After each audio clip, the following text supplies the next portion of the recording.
Setelah 5 tahun menikah, aku baru kembali ke rumah ibuku. Namun, ibu mertuaku malah mengirim semua barang-barangku ke sana dan berkata, "Sudah kubilang padamu untuk memutuskan hubungan dengan keluarga berantakan itu." Akhirnya, aku memutuskan untuk mengakhiri segalanya dengan keluarga suamiku. Keesokan harinya, ibu mertuaku menelepon sebanyak 99 kali. Hujan di akhir musim gugur turun tanpa henti sejak sore. Saat aku turun dari bus antar kota, hari sudah gelap. Angin dingin menyelinap melalui kerah bajuku, menyentuh kulit seperti tangan basah. Aku berdiri di bawah emperan kecil terminal bus, memeluk erat tasku di dada, memandangi lalu lalang orang sambil merasakan hatiku yang kusut masai. 5 tahun sudah, baru kali ini aku berani pulang ke rumah ibuku untuk tinggal beberapa hari. Bukan karena rindu, bukan juga karena ingin lari dari sesuatu, tapi karena ibuku baru saja selesai menjalani operasi lambung. Kondisinya masih lemah, bahkan makan beberapa sendok bubur saja sudah membuatnya lelah. Aku adalah anak perempuan satu-satunya. Jika saat seperti ini aku tidak pulang, seumur hidup aku tidak akan bisa mengungkapkan diriku sendiri. Selama 5 tahun menjadi menantu, aku hampir tidak punya hak untuk menyebut dua kata pulang ke rumah. Sejak aku menginjakkan kaki di rumah suamiku, ibu mertuaku, Ibu Sania, selalu menganggap keluargaku sebagai aib yang harus disembunyikan. Dia bilang keluargaku miskin, kerabat tercerai-berai, tidak ada yang sukses, dan berhubungan dengan mereka hanya akan membebani putranya. Suamiku, Baskara, awalnya masih membelaiku dengan beberapa patah kata, tetapi lama-kelamaan dia terbiasa mendengarnya dan menganggap kesabaranku sebagai hal yang wajar. Aku mundur selangkah, mereka maju selangkah. Aku mengalah sekali, mereka melakukannya 10 kali. Hingga saat ibuku jatuh sakit, terbaring kurus kering di ranjang rumah sakit dengan bibir sepucat kertas, barulah aku memberanikan diri meminta izin untuk merawatnya beberapa hari. Baskara tidak melarang, hanya berkata dengan dingin, "Kalau mau pergi, cepatlah pergi, jangan sampai mengganggu urusan rumah." Dalam perjalanan dari kampung kembali ke Jakarta, aku masih memendam harapan sekecil ujung jarum bahwa jika aku berusaha sedikit lagi, bersabar sedikit lagi, semuanya akan berlalu. Sebagai perempuan, sejak kecil aku diajarkan bahwa setelah menikah harus menjaga nama baik keluarga suami, mengurus urusan dalam dan luar, serta bersabar demi keutuhan rumah tangga. Aku pernah percaya itu. Aku telah mempercayainya selama 5 tahun. Aku diam-diam menanggung hampir semua pekerjaan rumah, menggantikan ibu mertuaku berbelanja, memasak, mencuci, menjamu tamu, mengurus hubungan internal dan eksternal, bahkan menggunakan uang pribadiku untuk membantu modal perusahaan suamiku di saat-saat sulit. Kupikir jika aku hidup dengan baik, Tuhan tidak akan mengecewakanku. Namun, pada malam hujan itulah, aku baru sadar bahwa ada orang-orang yang semakin kita mengalah, semakin mereka merasa berhak menginjak-injak kepala kita. Apartemen tempat tinggal keluarga suamiku tampak terang benderang di bawah cahaya lampu, bayangan pintu masuknya terpantul di lantai marmer seperti cahaya dingin tanpa kehangatan. Aku menyeret koperku masuk ke lobi, sepatu basah kuyupku mengeluarkan suara pelan dan lelah. Lift membawaku ke lantai 18. Koridor sepi, hanya ada suara hujan yang menabrak jendela kaca di ujung lorong, berbunyi seperti ketukan ritmis yang menandakan firasat buruk. Aku berdiri di depan pintu apartemen yang sudah kukenal, menarik napas dalam-dalam, meletakkan tangan di panel angka digital, lalu menekan kode sandi yang kugunakan selama bertahun-tahun. Suara tit kering terdengar, lampu merah berkedip, pintu tidak terbuka. Aku tertegun, mengira aku salah ingat. Aku menekannya lagi, lalu untuk ketiga kalinya. Tetap saja hanya lampu merah dingin seperti mata orang asing. Punggungku merinding, tangan yang memegang gagang tas mendadak terasa dingin. Aku menekan bel. Beberapa detik kemudian, layar interkom menyala, menampilkan wajah Ibu Sania.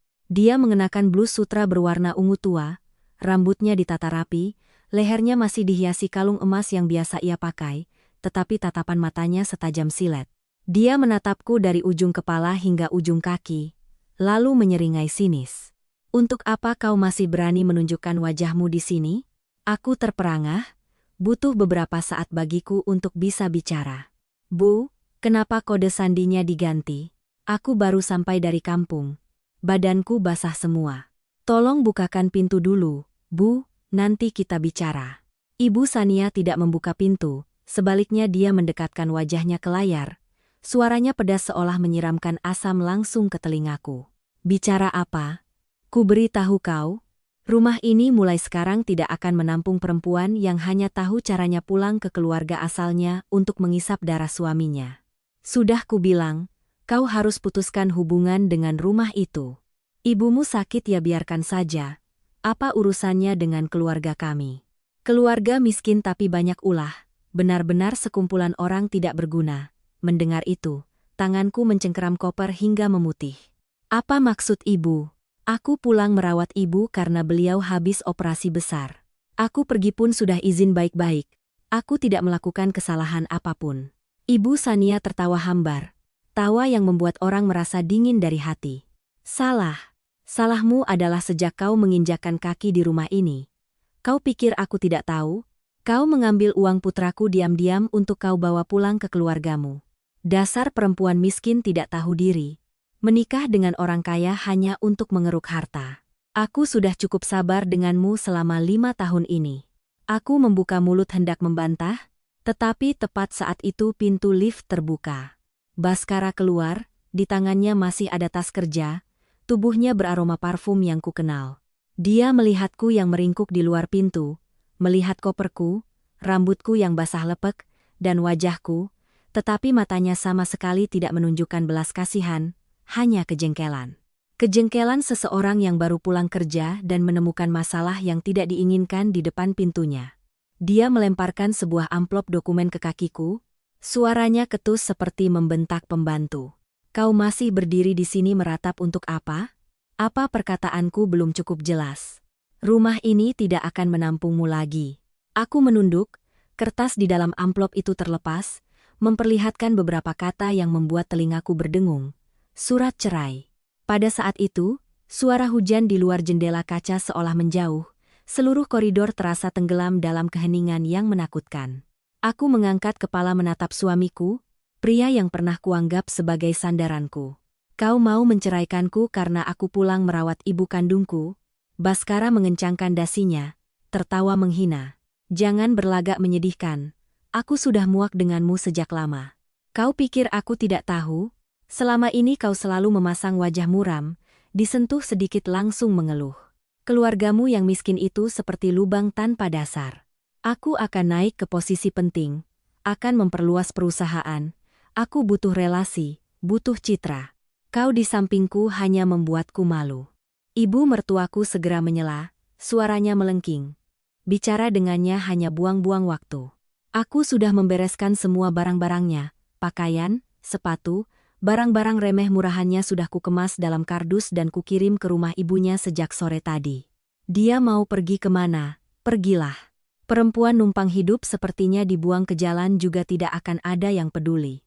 Kalimat itu seperti tamparan keras di wajahku. 5 tahun? Aku bangun pagi pulang malam mengurus rumah ini. Setiap hidangan, setiap jamuan tamu, setiap pengeluaran untuk perusahaan suamiku. Tapi di mata mereka, aku hanyalah orang yang menumpang hidup. Aku menatap Baskara, masih mencoba mencari sisa nuraninya. Kau benar-benar berpikir begitu? Dia bahkan tidak berusaha menghindari tatapanku. Benar, tanda tangani saja surat itu baik-baik untuk kita berdua. Jangan membuatku sulit. Seharusnya saat itu aku menangis, memohon, bertanya mengapa, menceritakan semua pengorbananku. Tapi anehnya, setelah syok pertama, hatiku perlahan menjadi dingin hingga aku merasa sadar sepenuhnya. Tangan dingin orang yang terdesak ke sudut, tidak ada lagi yang bisa hilang, jadi tidak ada lagi rasa takut. Aku membungkuk mengambil surat cerai, melipatnya rapi dan memasukkannya kembali ke dalam amplop. Tidak membantah, tidak menangis, tidak memohon. Aku mengambil koper, berbalik dan berjalan lurus ke dalam lift. Di belakangku, aku masih mendengar suara Ibu Sania yang mendesis seolah ingin menggoreskan luka lebih dalam pada kehinaanku. Ingat, enyahlah sejauh mungkin, jangan pernah berharap untuk kembali. Perempuan pembawa penyakit dan sial dari keluarganya tidak diterima di rumah ini. Pintu lift tertutup. Di dalam ruang sempit itu, aku melihat pantulan wajahku di lapisan logam mengkilap, rambut basah, bibir pucat, kedua mata merah karena kurang tidur berhari-hari. Aku pernah berpikir bahwa kesabaranku adalah untuk mempertahankan sebuah rumah, tetapi ternyata tempat itu tidak pernah menjadi rumahku. Aku memesan taksi untuk pulang ke kampung malam itu juga. Jalanan panjang dan gelap, lampu jalan yang kuning pucat melintas di kaca jendela seperti kepingan kenangan yang hancur. Aku tidak menangis, setetes pun tidak. Aku duduk tegak, kedua tangan saling menggenggam erat. Dalam benakku diam-diam menyusun setiap urusan, setiap orang, setiap jumlah, setiap dokumen.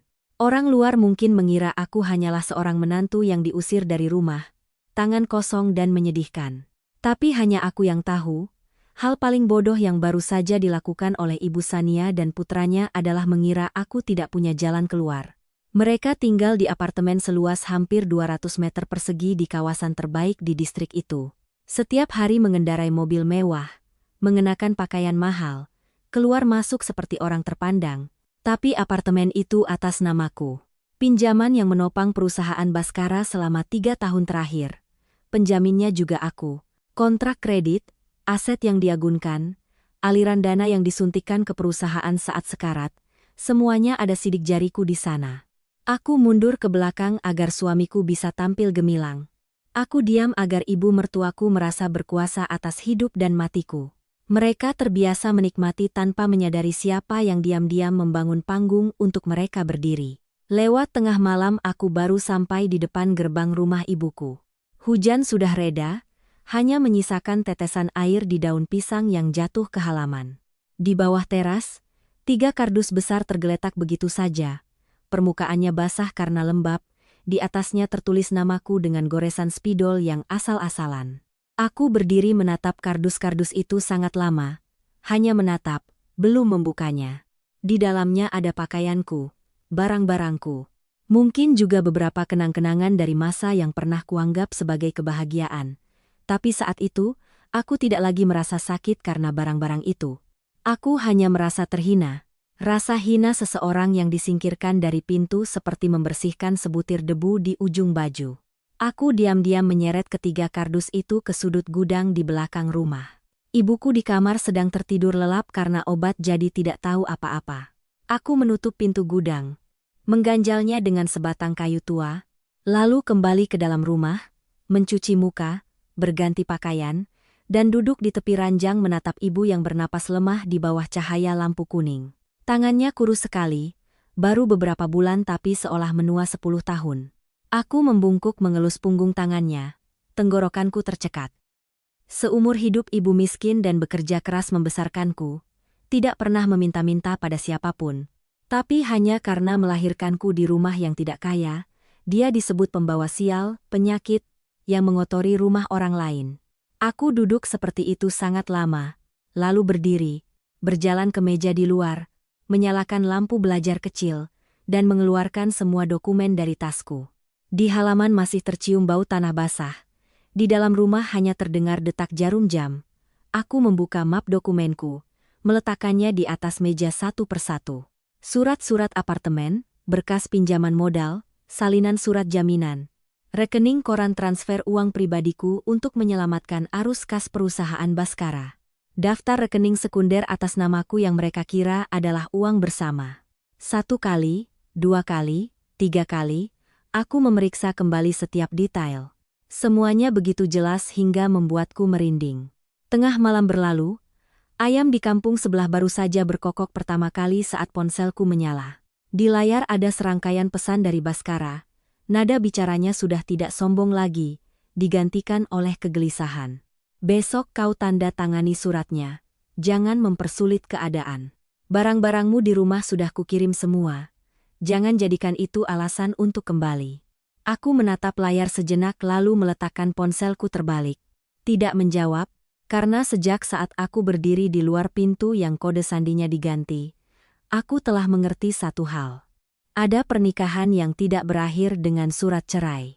Ia berakhir saat orang menganggap kebaikanmu sebagai kebodohan, menganggap pengorbananmu sebagai kewajiban, dan menganggap ibu kandungmu sebagai sesuatu yang bisa dihina tanpa batas. Aku duduk tegak, mengambil pulpen dan melingkari 3 poin pada tumpukan berkas di hadapanku. 1. Mencabut jaminan bank. 2. Menghentikan seluruh hak penggunaan aset atas namaku. 3. Membuat surat permohonan serah terima apartemen. Hujan di teras sudah berhenti total, hari akan segera pagi. Aku mengangkat kepala menatap halaman yang masih basah, merasakan di dalam dadaku bukan lagi kesedihan seorang istri yang diusir, melainkan ketenangan yang luar biasa dari seseorang yang baru saja terbangun setelah terlalu lama pasrah. Ibu Sania dan putranya mengira dengan mendorongku keluar pintu, mereka telah menang. Mereka tidak tahu bahwa besok pagi, orang pertama yang tidak bisa lagi masuk ke rumah itu bukanlah aku. Langit baru saja terang. Aku sudah berganti pakaian, mengikat rambutku rapi, dan memasukkan semua dokumen ke dalam tas kulit tua yang dulu sering kubawa setiap kali pergi menandatangani berkas untuk perusahaan Baskara. Ibuku masih tidur, napasnya tipis dan ringan, sesekali batuk kering yang membuat hatiku perih. Aku berdiri di kepala tempat tidur menatapnya sejenak, lalu membungkuk untuk merapikan selimutnya hingga menutupi dada. Mungkin seumur hidup ini aku tidak akan pernah lupa perasaan pada malam hujan itu, ketika di satu sisi ada ibu kandungku yang baru saja dioperasi terbaring sendirian di rumah kecil, dan di sisi lain ada ibu dan anak mertuaku yang dengan dingin mengunci pintu dan mengusirku keluar seperti mengusir seekor binatang tersesat. Baru saja aku berbalik, di dapur, suara sandal Bude Ratih, tetangga sebelah, sudah terdengar di halaman. Bude adalah tetangga terdekat dan juga orang yang sudah lama menyayangi aku dan ibuku. Melihatku berpakaian rapi pagi-pagi sekali, matanya terbelalak. Ya ampun, mau kemana pagi-pagi begini, nak?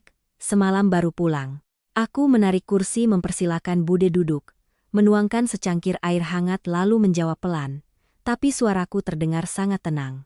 Saya mau ke kota sebentar, Bude, ada urusan yang harus diselesaikan. Kalau Bude di rumah, jika ibu saya bangun, tolong titip sebentar ya.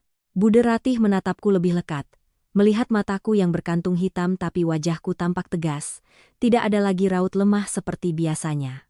Bude menghela napas, keluarga suamimu bikin ulah lagi, ya? Aku terdiam beberapa detik lalu tersenyum tipis.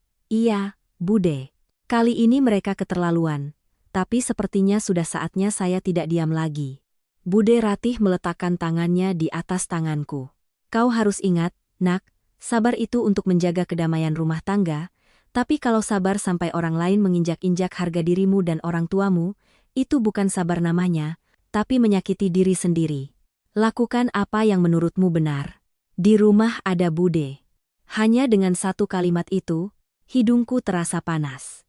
Tapi aku tetap mengangguk, mengambil tas dan berjalan ke mobil. Jalan dari rumah ke jalan raya masih basah oleh sisa hujan.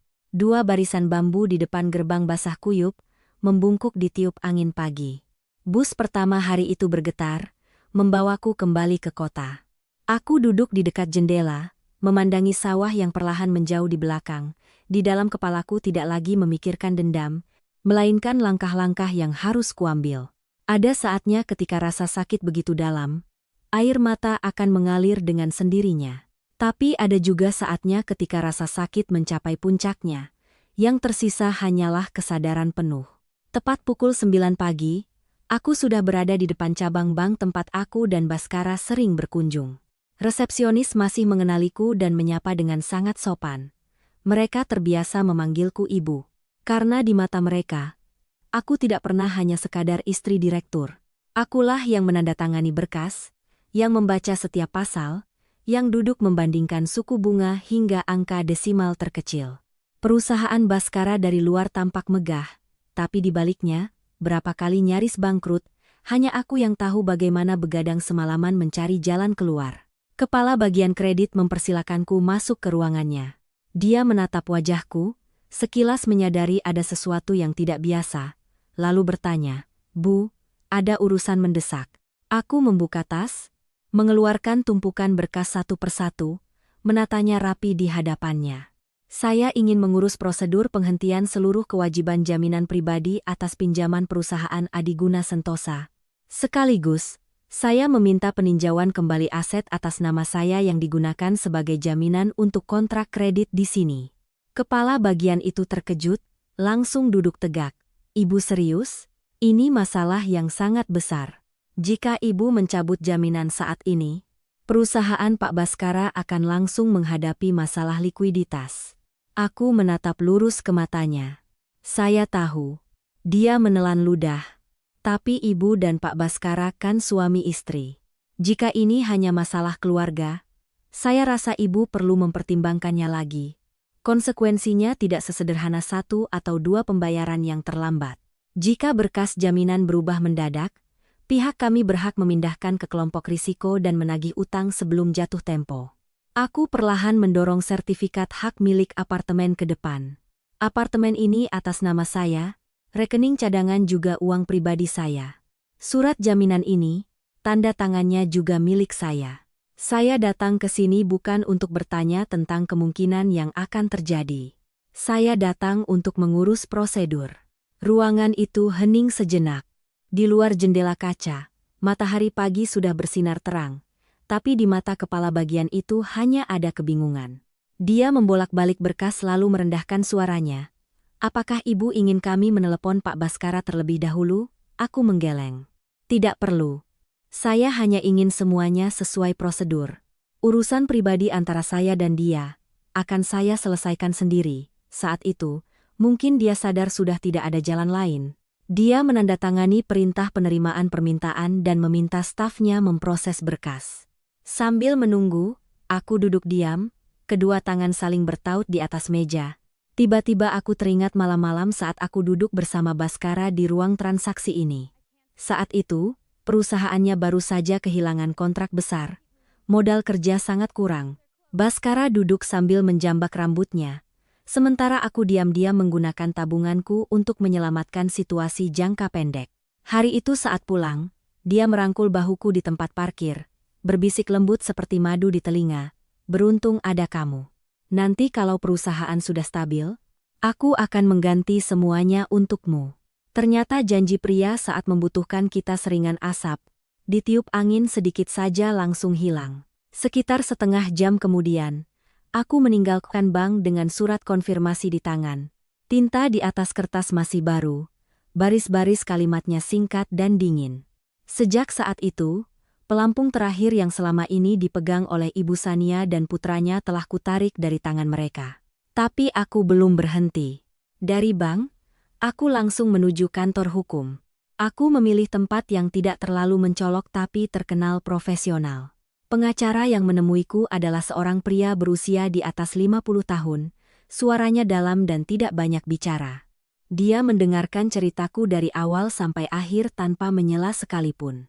Baru ketika aku meletakkan surat cerai yang kusut di dalam amplop di atas mejanya, dia perlahan bertanya, "Ibu ingin bercerai atau ingin menuntut keadilan?"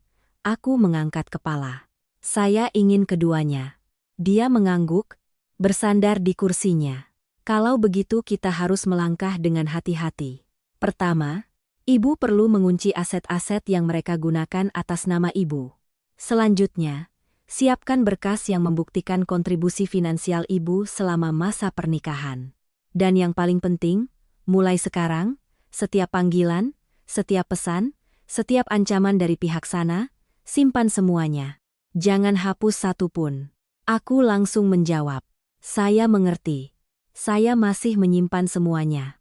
Dia menatapku sejenak lagi. Tatapannya sedikit menyelidik. Lalu tiba-tiba bertanya, "Apakah ibu masih punya perasaan pada suami ibu?" Pertanyaan itu membuatku terdiam. Bukan karena sulit dijawab, tapi karena aku sadar jawabanku sudah sangat berbeda hanya dalam satu malam. Aku teringat tahun-tahun awal ketika Baskara belum terlihat seperti seorang bos seperti sekarang. Dia pernah mengantarku dengan motor tua, pernah membelikanku roti hangat di gerbang rumah sakit. Saat aku berjaga merawat ayahku, dia pernah berkata nanti kalau punya uang, hal pertama yang akan dilakukannya adalah membawa ibuku berobat dengan layak. Tapi kemudian uang datang. Hati manusia berubah. Dia mulai menganggapku kampungan, menganggap keluargaku sebagai beban, menganggap kebaikannya sendiri sebagai sesuatu yang bisa ditawar. Memikirkan itu, aku menghela napas sangat pelan. Sudah tidak ada lagi. Pengacara itu mengangguk pelan. Bagus, jika sudah tidak ada, barulah bisa berpikir jernih. Aku meninggalkan kantor pengacara menjelang tengah hari. Ponsel di sakuku bergetar terus-menerus. Kali ini Ibu Sania. Aku berdiri di bawah pohon rindang di depan gerbang, menatap namanya di layar, membiarkan deringnya berbunyi hingga ketiga kalinya baru kuangkat. Belum sempat aku bersuara, ujung telepon di sana sudah berteriak seperti pasar yang ribut. Hebat sekali kau. Apa yang baru saja kau lakukan di bank? Hah? Aku tertawa sinis. Apa maksud ibu? Saya hanya mengurus urusan saya. Dia hampir berteriak. Urusanmu yang mempengaruhi perusahaan putraku bukan lagi urusan pribadi. Apa kau benar-benar ingin menghancurkan keluarga ini? Aku mendengar napasnya yang terengah-engah, membayangkan wajahnya yang memerah karena marah. Tapi hatiku terasa begitu dingin. Keluarga yang mana, Bu? Keluarga yang semalam mengganti kode sandi, mengunci pintu tidak mengizinkan saya masuk, lalu menyuruh saya enyah itu. Dia tercekat sejenak lalu mengganti nada bicaranya, tidak lagi melengking tapi penuh dengan kebencian. Ku beritahu kau, apapun yang kau lakukan, ingat posisimu. Kau masuk ke rumahku dengan tangan kosong, tanpa putraku kau bukan apa-apa. Aku menggenggam ponsel, mengucapkan setiap kata dengan perlahan. Ibu salah. Saya memang masuk ke rumah itu dengan tangan kosong. Tapi semua yang sedang ibu dan putra ibu duduki dan gunakan, tidak sedikit yang berasal dari kedua tangan kosong ini. Ujung telepon di sana terdiam. Mungkin dia tidak menyangka aku berani bicara seperti itu. Beberapa detik kemudian, dia mendesis di antara giginya. Tunggu saja, kau akan kembali berlutut memohon padaku. Aku menutup telepon sebelum dia selesai bicara. Menjelang sore, Baskara menelepon. Berbeda dengan sikap arogannya semalam, suaranya kini terdengar kesal bercampur panik. Kamu di mana? Aku di mana tidak ada urusannya denganmu. Jangan bicara dengan nada seperti itu. Kau tahu apa yang baru saja kau lakukan? Bank baru saja mengirim peringatan. Apa kau mau membuatku terpojok? Aku berjalan pelan di trotoar, memandangi arus kendaraan, terpojok. Semalam saat kau melemparkan surat cerai ke wajahku, mungkin kau pikir aku sedang berada di jalan yang lapang. Baskara menggertakkan giginya, aku bahkan bisa mendengar suara dia memukul sesuatu seperti meja. Aku sedang sibuk setengah mati, jangan bertingkah kekanak-kanakan. Kalau mau apa-apa, pulang kita bicara. Aku tertawa, tawa yang kudengar sendiri terasa aneh. Pulang ke rumah mana? Rumahmu atau rumahku? Dia terdiam. Aku melanjutkan, masih dengan nada yang sama tapi setiap kata seolah dipaku. Sejak semalam aku sudah mengerti satu hal.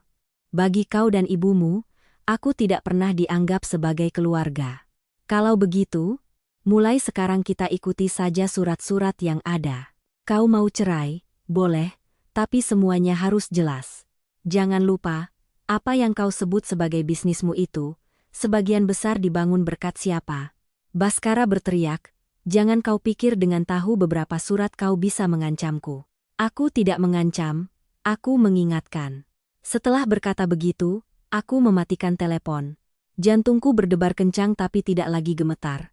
Hanya ada perasaan yang sangat jelas yang membuncah di dada, seperti aliran air deras yang setelah bertahun-tahun terbendung, akhirnya menemukan jalan untuk menjebol tanggul. Malam itu, saat aku tiba di rumah, ibuku sudah sadar. Beliau duduk bersandar di kepala tempat tidur. Di atas meja ada semangkuk bubur labu kuning yang baru saja dimasak Bude Ratih. Melihatku masuk, ibu menatapku lama lalu bertanya pelan. Mereka tidak membiarkanmu tenang, kan? Aku duduk di samping tempat tidur, memegang tangannya yang kurus dan hangat. Semua ketegaran yang kujaga sejak pagi tadi tiba-tiba melunak saat itu. Tapi aku tetap tersenyum. Ibu istirahat saja. Urusan saya biar saya yang tangani. Ibu menghela napas, matanya memerah. Ibu hanya takut hidupmu menderita karena ibu. Aku menggeleng, menggenggam tangannya lebih erat. Tidak, penderitaanku bukan karena ibu, tapi karena aku salah bersabar pada orang yang salah. Mulai sekarang, aku tidak akan membiarkan siapapun menginjak-injakku lagi. Di halaman, angin malam meniup deretan pohon pinang, menimbulkan suara gemerisik. Aku duduk sampai ibu tertidur lagi. Baru kemudian aku keluar ke meja. Ponselku baru saja menyala, sebuah pesan dari nomor tak dikenal masuk, isinya hanya sebaris. Jika kau tidak berhenti, jangan salahkan kami jika berbuat nekat. Aku menatap tulisan itu lama, firasat aneh menjalari punggungku. Ibu Sania dan putranya tidak pernah tipe orang yang mudah menyerah. Aku tahu mereka tidak akan tinggal diam melihat semua yang mereka andalkan dariku lepas satu persatu.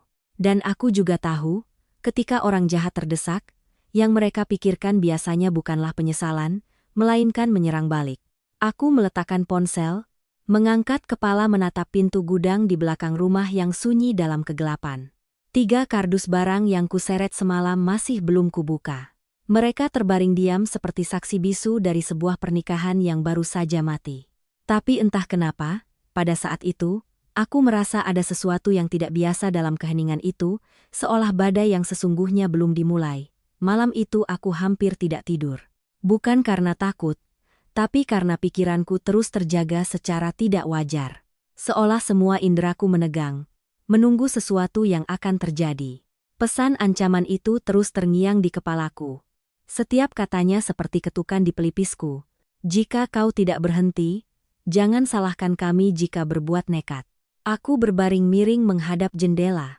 Di luar sana, bulan mengintip di balik awan tipis, cahayanya yang pucat menyelimuti halaman rumah dengan lapisan perak yang dingin. 3 kardus barang di gudang masih sunyi, tapi justru keheningan itulah yang membuatku merasa tidak tenang. Keesokan paginya, aku bangun sangat pagi. Ibuku masih tidur. Wajahnya sudah tidak sepucat kemarin. Aku melangkah perlahan ke halaman, menghirup udara pagi yang segar, aroma tanah lembab setelah hujan, bau asap dapur tetangga, semuanya begitu akrab hingga menenangkan hati. Tapi perasaan tenang itu hanya sekejap, lalu digantikan oleh kewaspadaan yang terus-menerus. Aku berjalan lurus ke gudang. Pintu kayu tua itu berderit pelan saat kudorong. Di dalamnya gelap, bau apek langsung tercium. 3 kardus barang tersusun berdekatan di sudut, masih utuh seperti semalam. Aku berdiri menatapnya sejenak, lalu menarik kursi kayu dan duduk. Kenapa juga aku harus takut? Gumamku seolah menenangkan diri. Lalu aku membungkuk untuk membuka lakban di kardus pertama. Suara sobekan lakban terdengar kering di tengah kesunyian. Aku membuka tutupnya. Di dalamnya ada pakaian-pakaian lamaku, terlipat kusut. Ada yang masih beraroma pelembut kain yang kukenal. Ada yang berbau apek karena lama disimpan. Aku mengangkatnya satu persatu. Baju hangat, celana jeans, sebuah syal tua buatan ibuku saat aku baru menikah. Semuanya benar. Tidak ada yang aneh. Aku menghela napas lega. Mungkin aku sudah berpikir terlalu jauh. Aku beralih ke kardus kedua. Sama saja, barang-barang pribadi, beberapa buku catatan, sebuah tas tangan lama. Aku memeriksanya sampai ke dasar kardus. Tetap tidak ada yang aneh. Sampai di kardus ketiga, aku sedikit ragu. Entah kenapa jantungku berdebar lebih kencang. Aku meletakkan tangan di atas lakban. Merobeknya lebih pelan dari 2 kardus sebelumnya. Ketika tutup kardus terbuka, tercium aroma aneh, bukan bau apek. Aku mengerutkan kening. Aneh. Aku mulai mengeluarkan isinya, sebuah jaket tebal, beberapa setel pakaian musim dingin, lalu beberapa barang kecil yang hampir kulupakan. Aku membungkuk lebih dalam. Tanganku menyentuh dasar kardus. Tiba-tiba sesuatu yang keras dan dingin menyentuh ujung jariku. Aku berhenti, bukan kain, bukan barang pribadi. Perlahan aku menyingkirkan lapisan pakaian ke samping. Dan pada saat itu, jantungku seolah berhenti berdetak. Sebongkah logam berwarna emas yang berat tergeletak diam di dasar kardus. Aku tidak perlu mengangkatnya untuk tahu apa itu. Emas, bukan perhiasan, melainkan batangan emas. Aku mengulurkan tangan dengan gemetar untuk mengangkatnya. Begitu berat hingga pergelangan tanganku sedikit goyah. Ini bukan milikku, bisikku. Belum sempat pulih dari keterkejutan, aku terus mengaduk lebih dalam. 1, 2, lalu 3 batangan, dan di sampingnya ada sebuah buku tebal bersampul hitam, sudutnya sudah sedikit usang. Aku membukanya. Angka-angka berjejer rapat. Catatan tentang uang, nama perusahaan Baskara tercetak jelas di setiap halaman. Aku menatap buku itu. Pikiranku kosong. Hanya butuh beberapa detik, semua kepingan puzzle di kepalaku mulai tersusun. 3 hari yang lalu, hari aku diusir dari rumah, Ibu Sania sendiri yang memasukkan barang-barangku ke dalam kardus. Dialah yang menempelkan lakban, dialah yang mengirimkannya ke sini. Aku belum pernah membuka kardus-kardus ini. Belum pernah. Jadi, barang-barang ini tidak mungkin muncul dengan sendirinya. Rasa dingin menjalari tulang punggungku. Ini bukan kebetulan. Aku sontak berdiri, jantungku berdebar kencang. Ini jebakan. Tepat pada saat itu, dari halaman depan terdengar suara motor berhenti mendadak, lalu suara orang. Polisi di sini, buka pintu. Aku tertegun. Semuanya terjadi begitu cepat hingga aku belum sempat bereaksi. Pintu depan digedor keras. Buka pintu, kami minta kerjasama untuk pemeriksaan. Aku bergegas keluar. Baru saja membuka pintu, 4 orang berseragam sudah berdiri di sana. Di belakang mereka ada sebuah mobil polisi. Lampu sirene biru merahnya berkedip-kedip. Orang yang di depan menunjukkan surat tugas di hadapanku. Suaranya dingin. Kami menerima laporan terkait tindakan penggelapan dan penyembunyian aset perusahaan. Kami meminta untuk melakukan penggeledahan di kediaman ini. Belum sempat aku berkata apa-apa, mereka sudah masuk. Ibuku keluar dari kamar dengan panik, tangannya masih gemetar.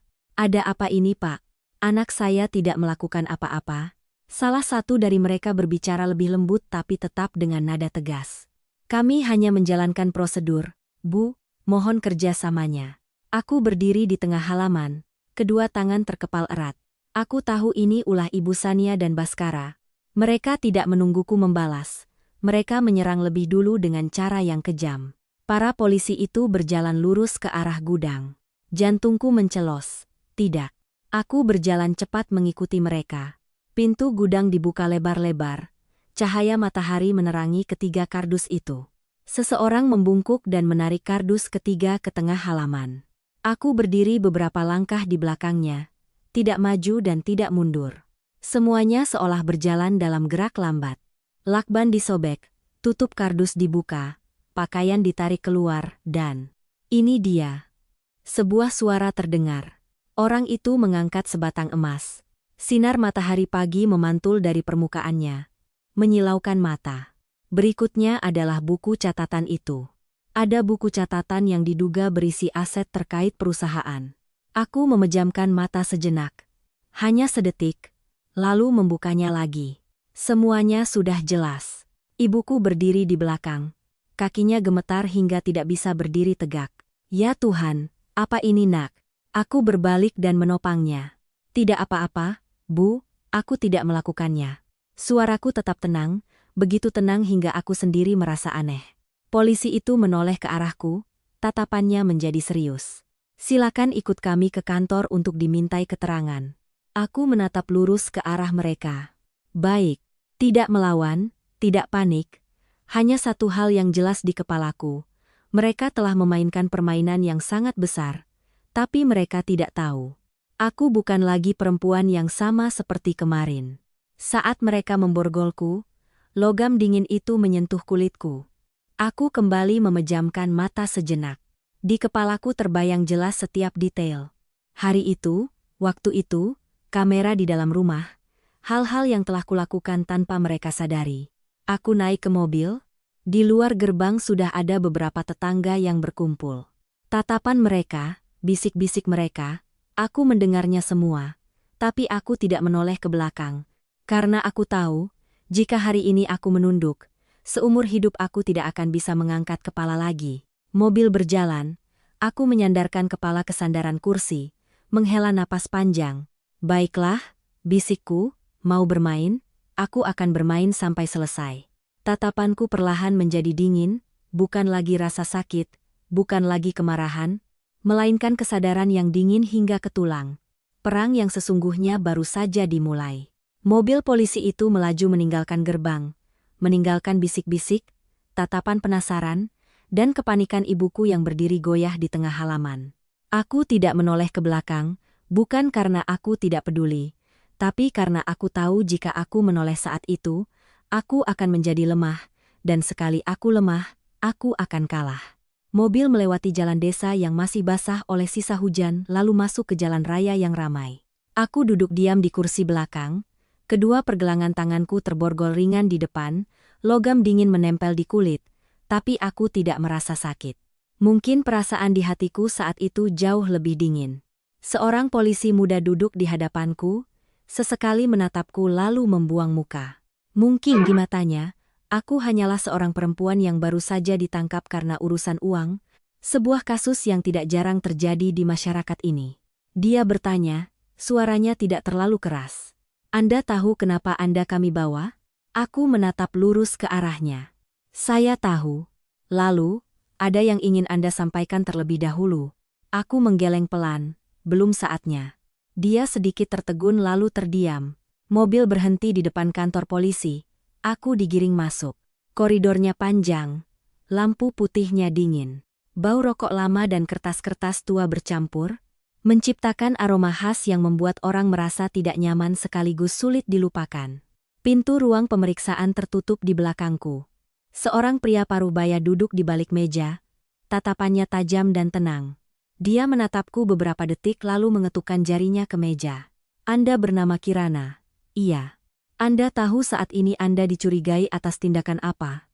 Aku menarik napas, menjaga suaraku tetap datar. Dilaporkan atas tuduhan penggelapan dan penyembunyian aset perusahaan yang dimiliki oleh suami saya. Pria itu mengangguk pelan. Tepat.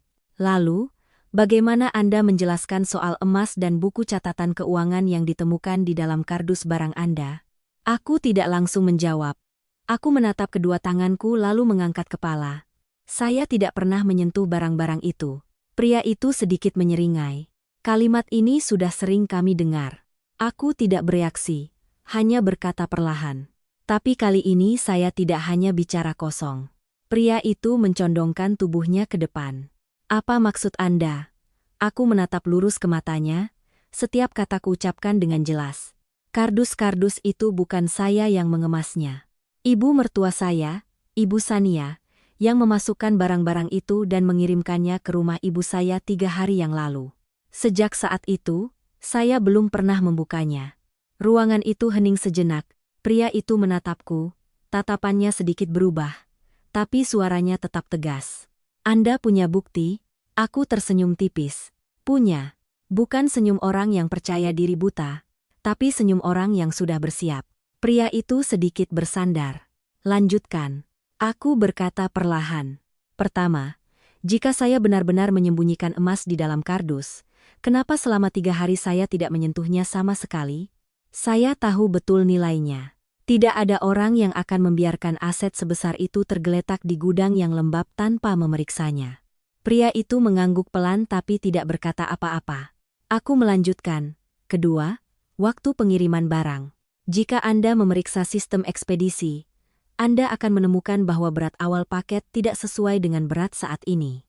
Pria itu langsung menaruh perhatian. Maksud Anda? Aku menatap lurus. Ada orang yang menambahkan barang setelah paket dikirim, dan orang itu bukan saya. Suasana di ruangan menjadi lebih tegang. Pria itu mengetuk-ngetukkan pulpennya ke meja lalu bertanya, "Siapa yang Anda maksud?" "Saya tidak akan berbelit-belit, ibu mertua saya." Hening sejenak. Pria parubaya itu menatapku sangat lama, seolah ingin membaca apakah ada kepanikan di mataku. Tapi tidak, aku tidak gemetar. Aku sudah melewati fase itu. Pria itu menghela napas pelan lalu berkata, "Baik, kami akan memverifikasi informasi ini, tapi untuk saat ini Anda tetap harus di sini untuk dimintai keterangan lebih lanjut." Aku mengangguk. "Baik." Pintu terbuka. Aku dibawa ke ruangan lain. Bukan sel, tapi juga bukan tempat yang nyaman. Sebuah kursi besi, sebuah meja kecil, tanpa jendela. Aku duduk. Baru saat itulah tubuhku mulai merasakan lelah. Tapi pikiranku tetap jernih, sangat jernih.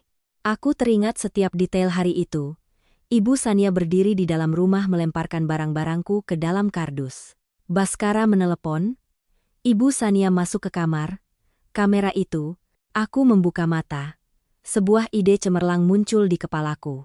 Aku menyimpannya, bisikku. Benar. Hari itu, saat diusir, aku sempat menyalakan ponsel dan terhubung ke sistem kamera keamanan di rumah. Aku telah menyimpan seluruh datanya ke akun pribadiku. Aku melakukannya bukan karena curiga, Hanya sebuah refleks. Tapi sekarang, itu bisa menjadi penyelamatku. Pintu ruangan terbuka, seorang pria masuk. Pengacaraku, dia menatapku, tatapannya serius. Situasinya tidak mudah, aku mengangguk. Saya tahu, dia menarik kursi dan duduk di hadapanku. Pihak sana sudah mengajukan laporan yang sangat detail. Mereka punya buku catatan, emas, dan kesaksian. Opini publik juga mulai ramai. Aku bertanya langsung, menurut Anda, saya punya kesempatan. Dia menatapku beberapa detik. Jika hanya mengandalkan kata-kata, akan sangat sulit. Aku mengangguk pelan. Tapi bagaimana jika saya punya bukti? Dia mengerutkan kening. Bukti apa? Aku menatapnya. Video. Dia terdiam. Video yang merekam seluruh proses mereka memasukkan barang-barang itu ke dalam kardus. Suasana seolah membeku. Dia mencondongkan tubuhnya ke depan. Anda yakin? Aku mengangguk. Saya belum melihatnya lagi, tapi saya sudah menyimpannya. Dia menghela napas. Suaranya merendah. Jika benar ada, ini bukan lagi kasus yang sederhana. Aku menatap lurus. Saya tidak ingin ini menjadi sederhana. Hening sejenak lalu dia mengangguk. Baik, kalau begitu kita akan membalikkan keadaan. Aku bersandar di kursi, memejamkan mata sejenak. Di kepalaku terbayang wajah Ibu Sania. Caranya menyeringai saat berkata, "Enyahlah." Caranya percaya bahwa aku tidak akan berani melawan. Aku membuka mata. Kali ini Anda salah, Bu. Di koridor, terdengar langkah kaki. Seseorang datang. Pintu ruangan terbuka, seorang petugas masuk, suaranya tegas. Kami butuh kerja sama Anda untuk memeriksa data elektronik. Aku berdiri. Baik, aku tahu momen penentuan akan segera tiba. Aku dibawa ke ruangan lain yang sedikit lebih terang. Di atas meja sudah ada sebuah laptop. Petugas yang duduk di hadapanku tidak banyak bicara, hanya memberi isyarat. Silakan masuk ke akun Anda. Jika ada data seperti yang Anda katakan, kami perlu memeriksanya sekarang. Aku mengangguk, menarik kursi dan duduk. Jari-jariku berada di atas keyboard. 1, 2 ketukan, bukan karena aku gemetar, tapi karena aku sedang menimbang. Karena aku tahu, sekali video itu diputar, semuanya tidak akan bisa kembali seperti semula. Bukan hanya soal perceraian, bukan hanya soal uang, tapi sebuah pembongkaran kedok yang tidak akan bisa diselamatkan oleh siapapun. Petugas itu mengingatkan pelan, cepat sedikit. Aku menarik napas dalam-dalam, mulai mengetik kata sandi. Akun terbuka, aku mencari folder yang kusimpan 3 hari lalu. File-file muncul, waktunya tepat sesuai dengan hari itu. Aku mengklik, video mulai diputar. Ruangan itu sunyi senyap. Suara dari speaker terdengar jelas. Gambar di video muncul. Ruang tamu, rumah Baskara. Ibu Sania sedang berdiri di tengah ruangan, tangannya memegang pakaianku dan melemparkannya satu persatu ke dalam kardus. Suaranya terdengar sinis. Barang-barang butut, memang pantas untuk perempuan kampung. Aku menatap layar. Hatiku tidak lagi sakit, hanya dingin. Video berlanjut, tiba-tiba teleponnya berdering. Dia mengangkatnya. Suara Baskara terdengar dari speaker. Nadanya tergesa-gesa. Bu, aku serius, kalau tidak segera diatasi, perusahaan bisa mati. Emas dan buku catatan itu harus Ibu sembunyikan. Ibu Sania menoleh, merendahkan suaranya.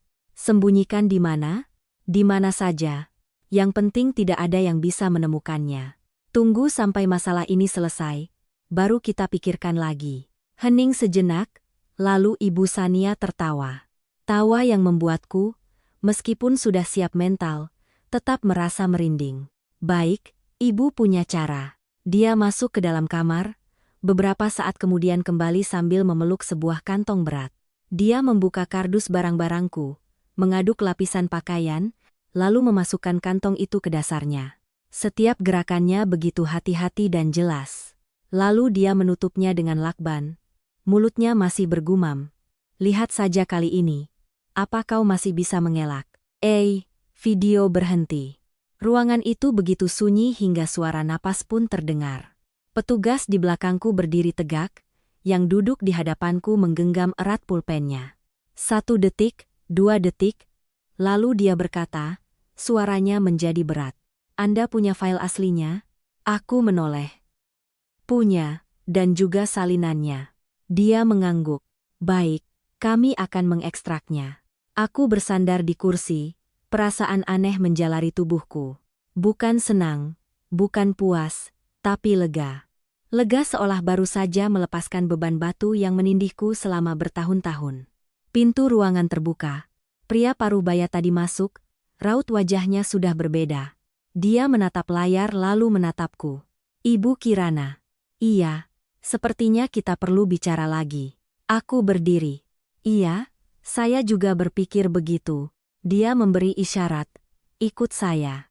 Kami kembali ke ruangan awal, tapi kali ini suasananya sudah berubah. Tidak ada lagi keraguan, tidak ada lagi tatapan menekan, yang ada hanya kehati-hatian. Dia duduk, meletakkan kedua tangannya di atas meja. Anda benar, ada indikasi yang jelas adanya rekayasa tempat kejadian. Aku diam. Dia melanjutkan, kami akan segera memanggil pihak-pihak terkait. Aku bertanya, berapa lama? Sekarang juga. Aku mengangguk pelan. Gelombang kecil membuncah di hatiku, bukan takut, tapi penantian. Pintu ruangan kembali terbuka. Seorang petugas masuk dan berkata cepat, pihak sana sudah hadir. Aku tertegun sejenak. Mereka sudah datang? Iya, sudah ada di ruangan sebelah. Jantungku berdebar lebih kencang. Bukan karena panik, tapi karena ini adalah pertama kalinya aku akan menghadapi mereka dalam posisi yang berbeda. Pria paruhbaya itu berdiri.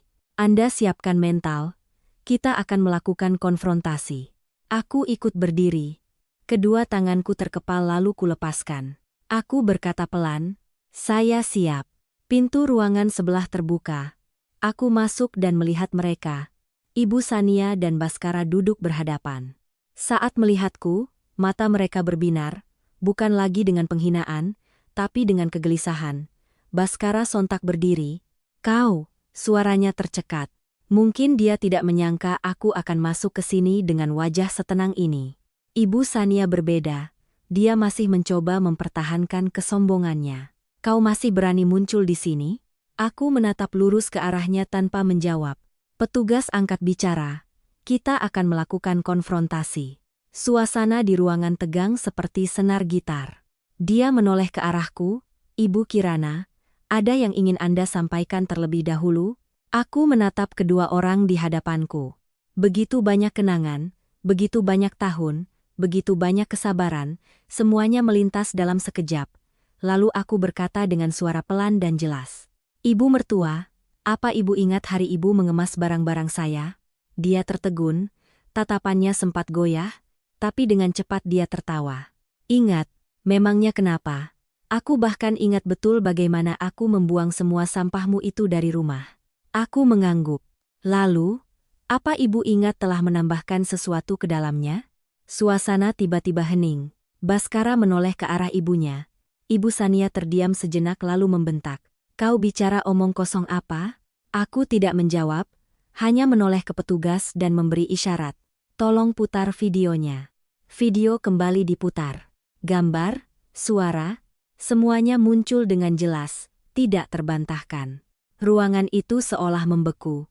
Baskara mundur selangkah, wajahnya memucat. Tidak, ini. Sementara Ibu Sania terduduk lemas di kursinya, matanya terbelalak, bibirnya bergetar.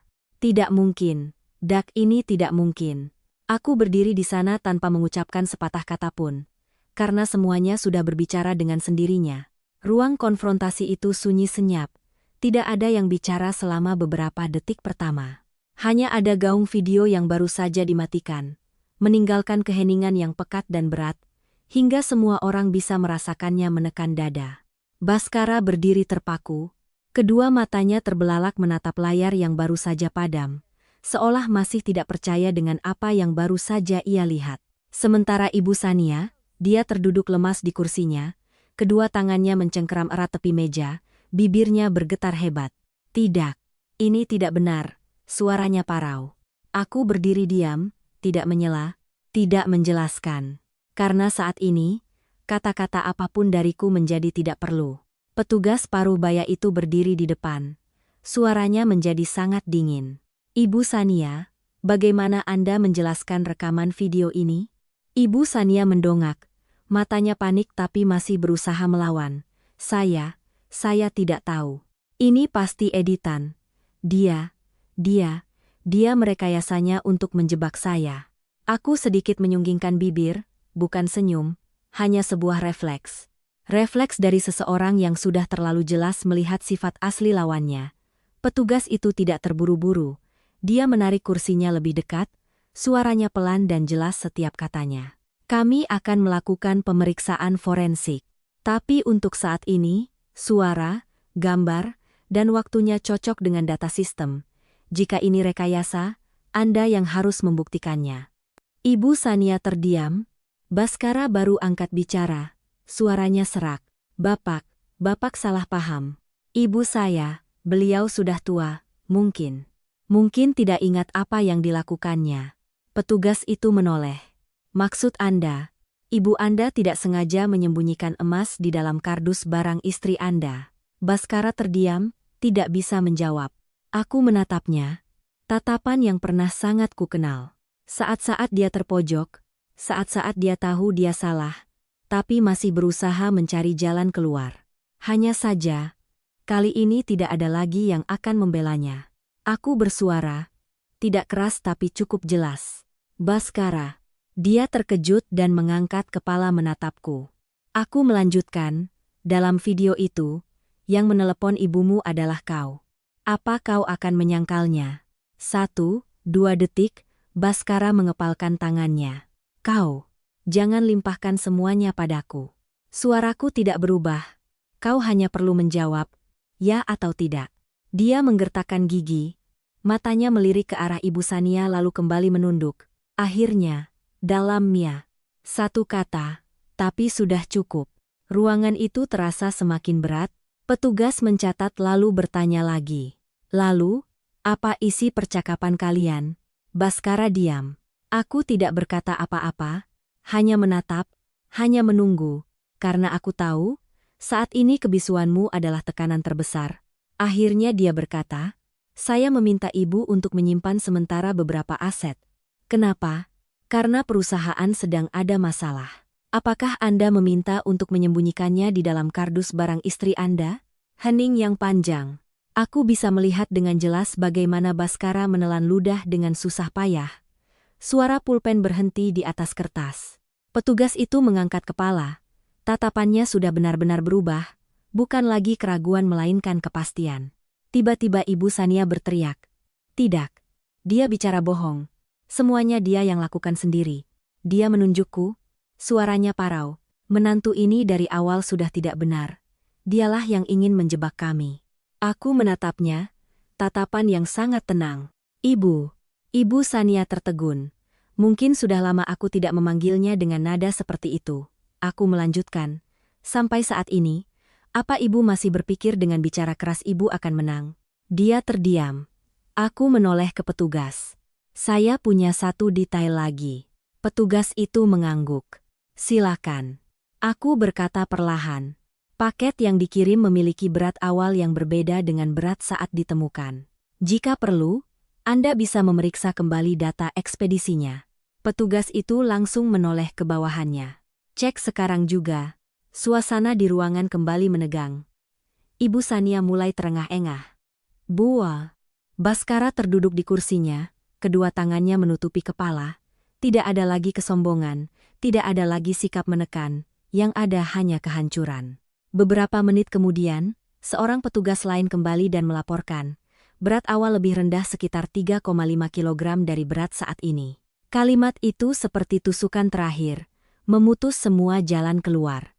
Ibu Sania menangis, bukan lagi tangisan palsu, tapi tangisan sungguhan. Tidak, saya tidak sengaja, saya hanya ingin. Suaranya tercekat, petugas itu berkata tegas. Anda ingin apa?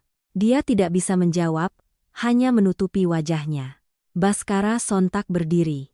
Pak, izinkan saya bicara sebentar dengan istri saya. Petugas itu menatapku. Terserah Anda. Aku mengangguk. Boleh? Semua orang keluar, hanya menyisakan aku dan Baskara. Ruangan itu sunyi.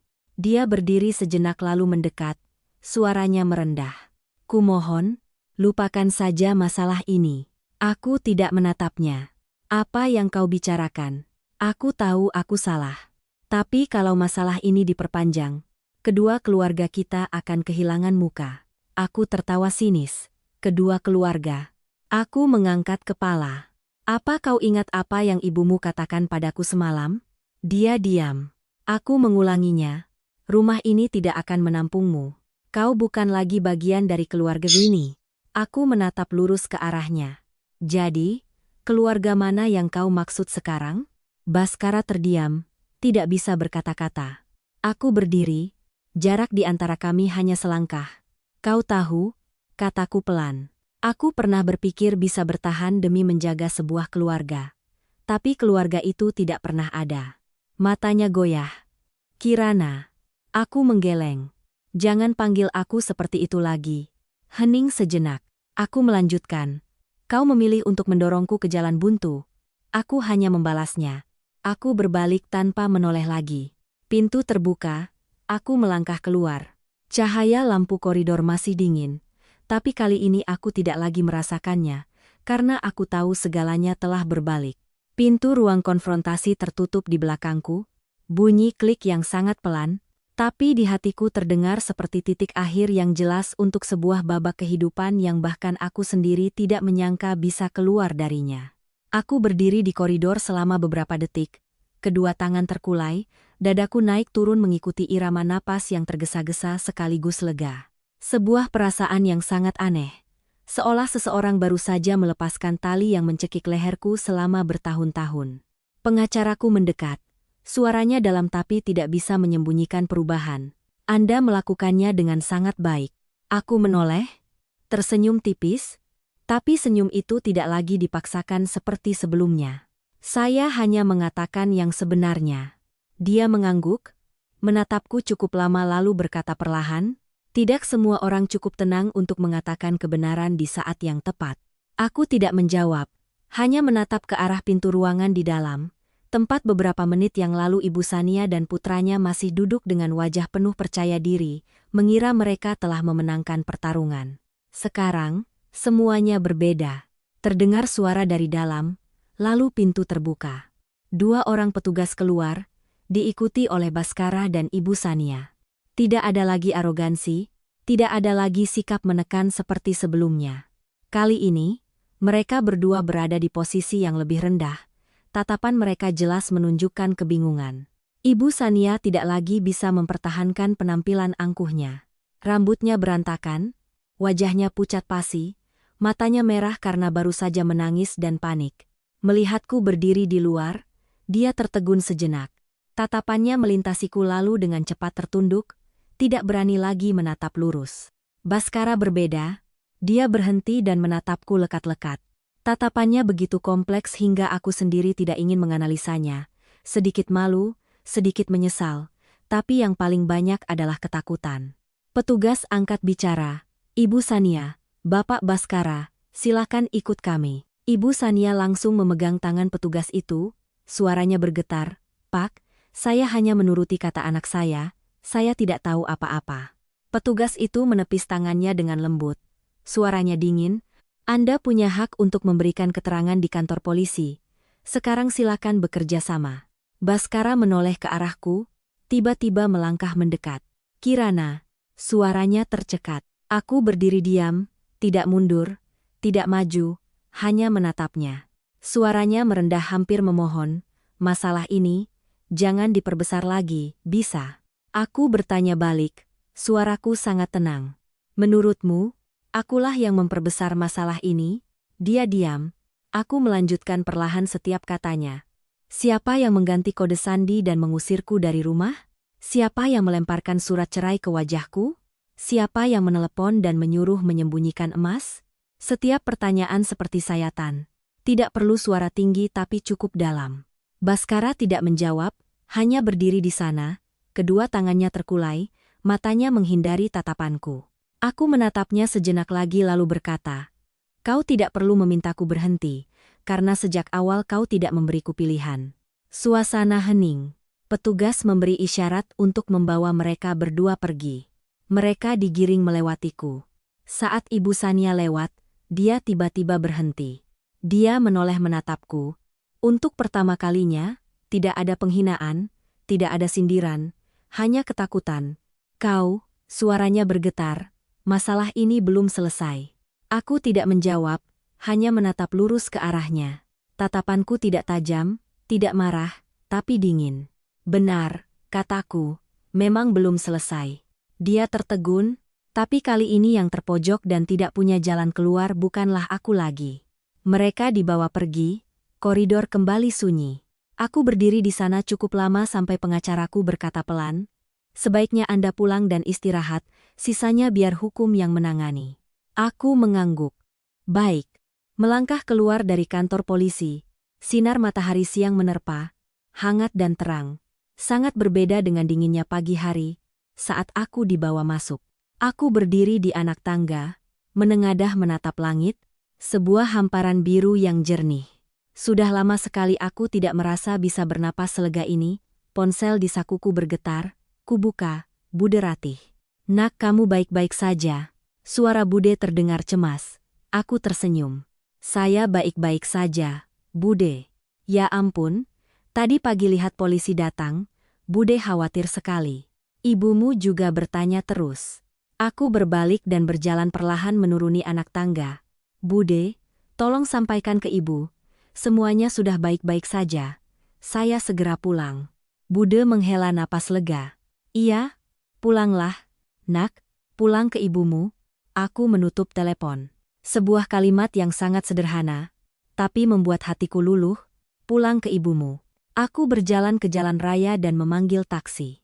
Selama perjalanan pulang, aku tidak berkata apa-apa, hanya memandang keluar jendela. Jalanan yang kukenal, barisan pohon, gedung-gedung, semuanya masih sama, hanya aku yang sudah berbeda. Saat mobil berhenti di depan gerbang rumah, aku melihat ibu sedang menunggu. Beliau berdiri bersandar di gerbang kayu, posturnya kurus, tangannya berpegangan pelan, matanya tak lepas memandang ke jalan. Melihatku turun, beliau berlari kecil. "Nak, Arpa," suaranya pecah. Aku berjalan cepat dan menopangnya. "Bu, aku pulang." Beliau menggenggam tanganku erat, gemetar. "Kamu tidak apa-apa? Mereka tidak menyakitimu?" Aku menggeleng dan tersenyum. "Tidak, Bu, aku baik-baik saja." Beliau menatapku, matanya memerah. "Benarkah?" Aku mengangguk, "Benar." Sedetik kemudian, beliau memelukku erat. Pelukan yang kurus tapi hangat, sangat hangat. Aku memejamkan mata. Untuk pertama kalinya setelah bertahun-tahun, aku merasa punya tempat untuk kembali. Bukan sebuah apartemen besar, bukan tempat yang penuh dengan perabotan mewah, melainkan sebuah pelukan, seseorang yang selalu memihakku. Aku menuntun ibu masuk ke rumah. Bude Ratih berlari dari dapur. "Ya ampun, sudah pulang, nak?" Aku tersenyum. "Iya, Bude." Bude menatapku lalu berkata pelan, "Kamu terlihat berbeda." Aku tidak bertanya balik, karena aku sendiri tahu aku sudah berbeda. Sore itu, aku duduk di dalam kamar, membuka kembali map dokumenku. Surat-surat, angka-angka, bukti-bukti, semuanya masih di sana, belum selesai, baru saja dimulai. Aku meletakkan tanganku di atas tumpukan berkas itu, mataku menatap dingin dan jelas. "Aku tidak akan berhenti," kataku pelan, "bukan untuk didengar siapapun, tapi untuk mengingatkan diriku sendiri." Sore itu, setelah menghabiskan semangkuk bubur buatan Bude Ratih, ibuku kembali tidur, napasnya lebih teratur, wajahnya pun tidak sepucat sebelumnya. Sementara aku duduk sendirian di depan meja kayu tua di samping jendela. Sinar matahari senja menembus celah dedaunan, membentangkan seberkas cahaya kuning pucat di atas meja, tempat tumpukan berkas yang baru kubawa pulang masih terbuka. Setiap lembar kertas tergeletak diam, namun membawa beban yang tidak ringan. Aku tidak langsung membolak-baliknya, hanya meletakkan tanganku di atasnya sejenak, seolah bertanya pada diriku sendiri, lanjut atau berhenti di sini. Karena bagaimanapun juga, Apa yang baru saja kulakukan sudah cukup untuk melindungi diriku, cukup untuk membalikan keadaan, cukup untuk membuktikan aku tidak bersalah.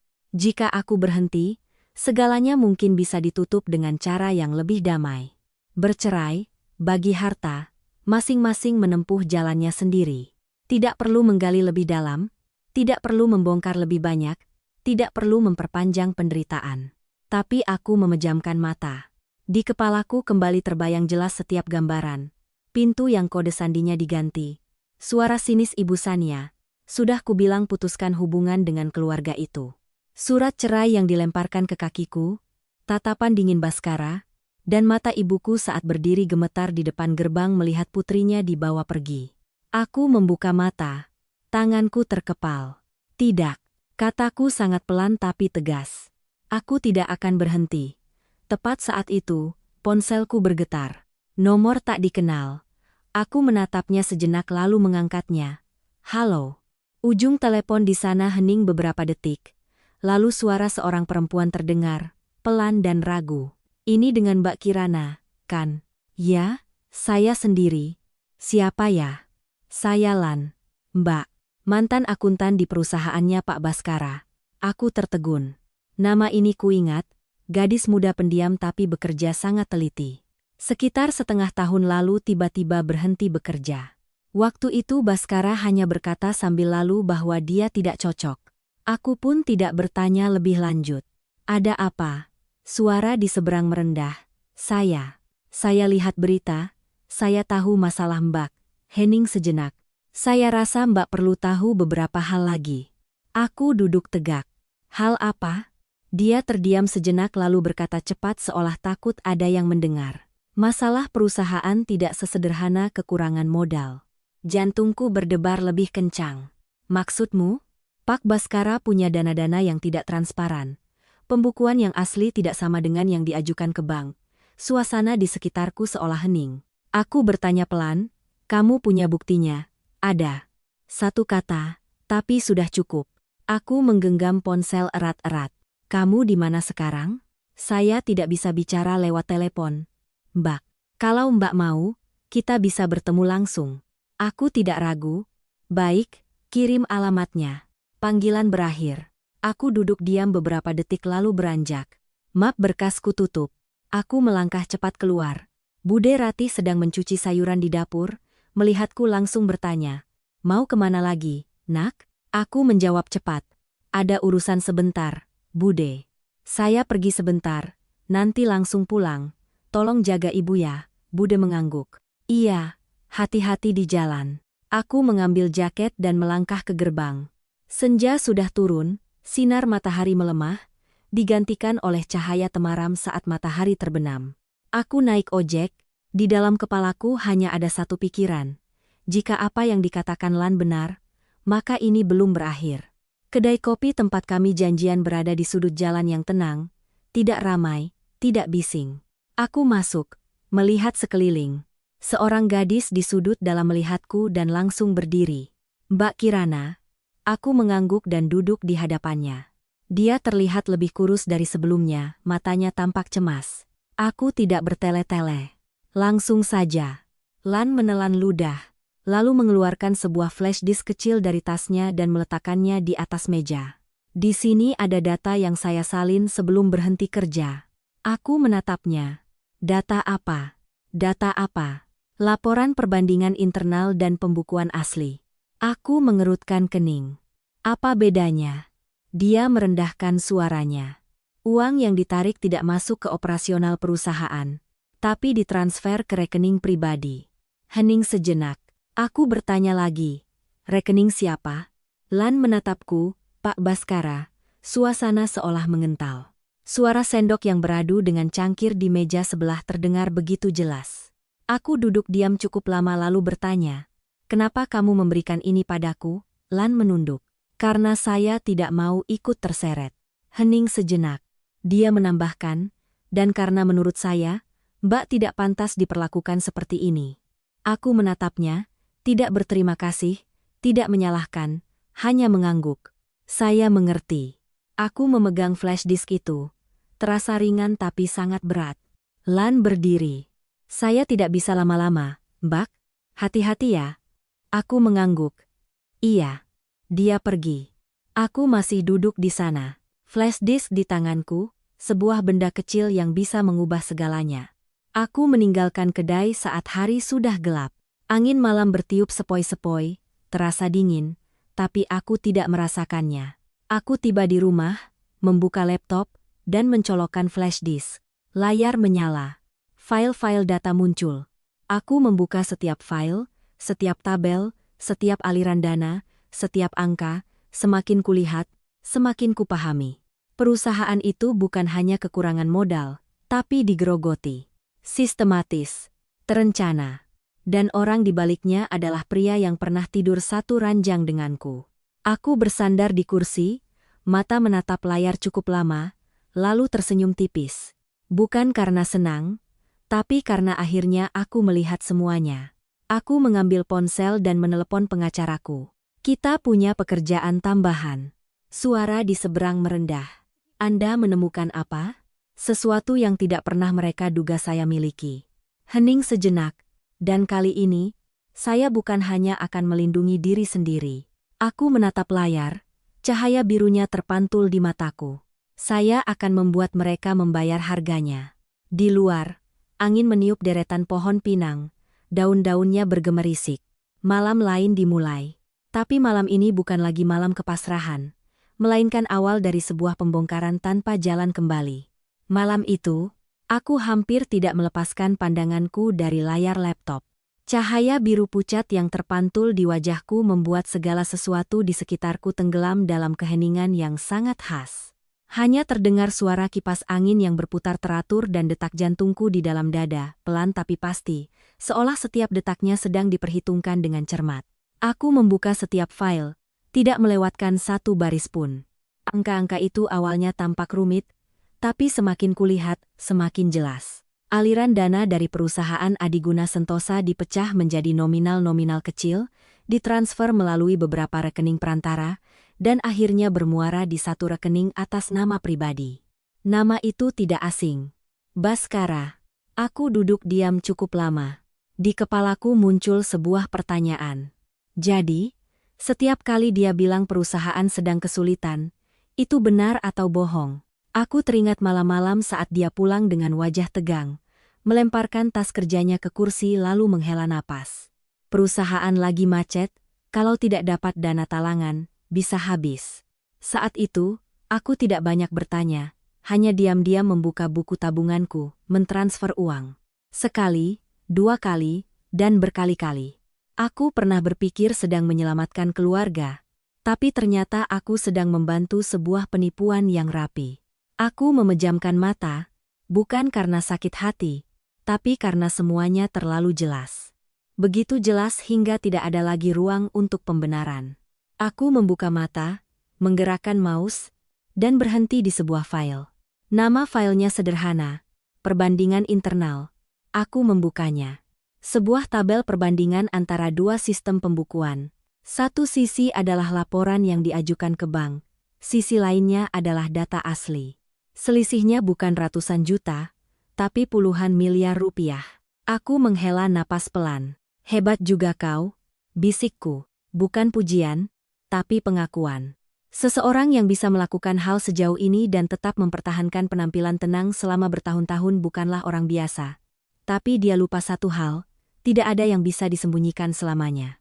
Aku mengambil ponsel, memotret seluruh layar, menyalin datanya, mengirimnya ke email, satu salinan untuk pengacara, satu untuk diriku sendiri, dan satu lagi kusimpan di cloud.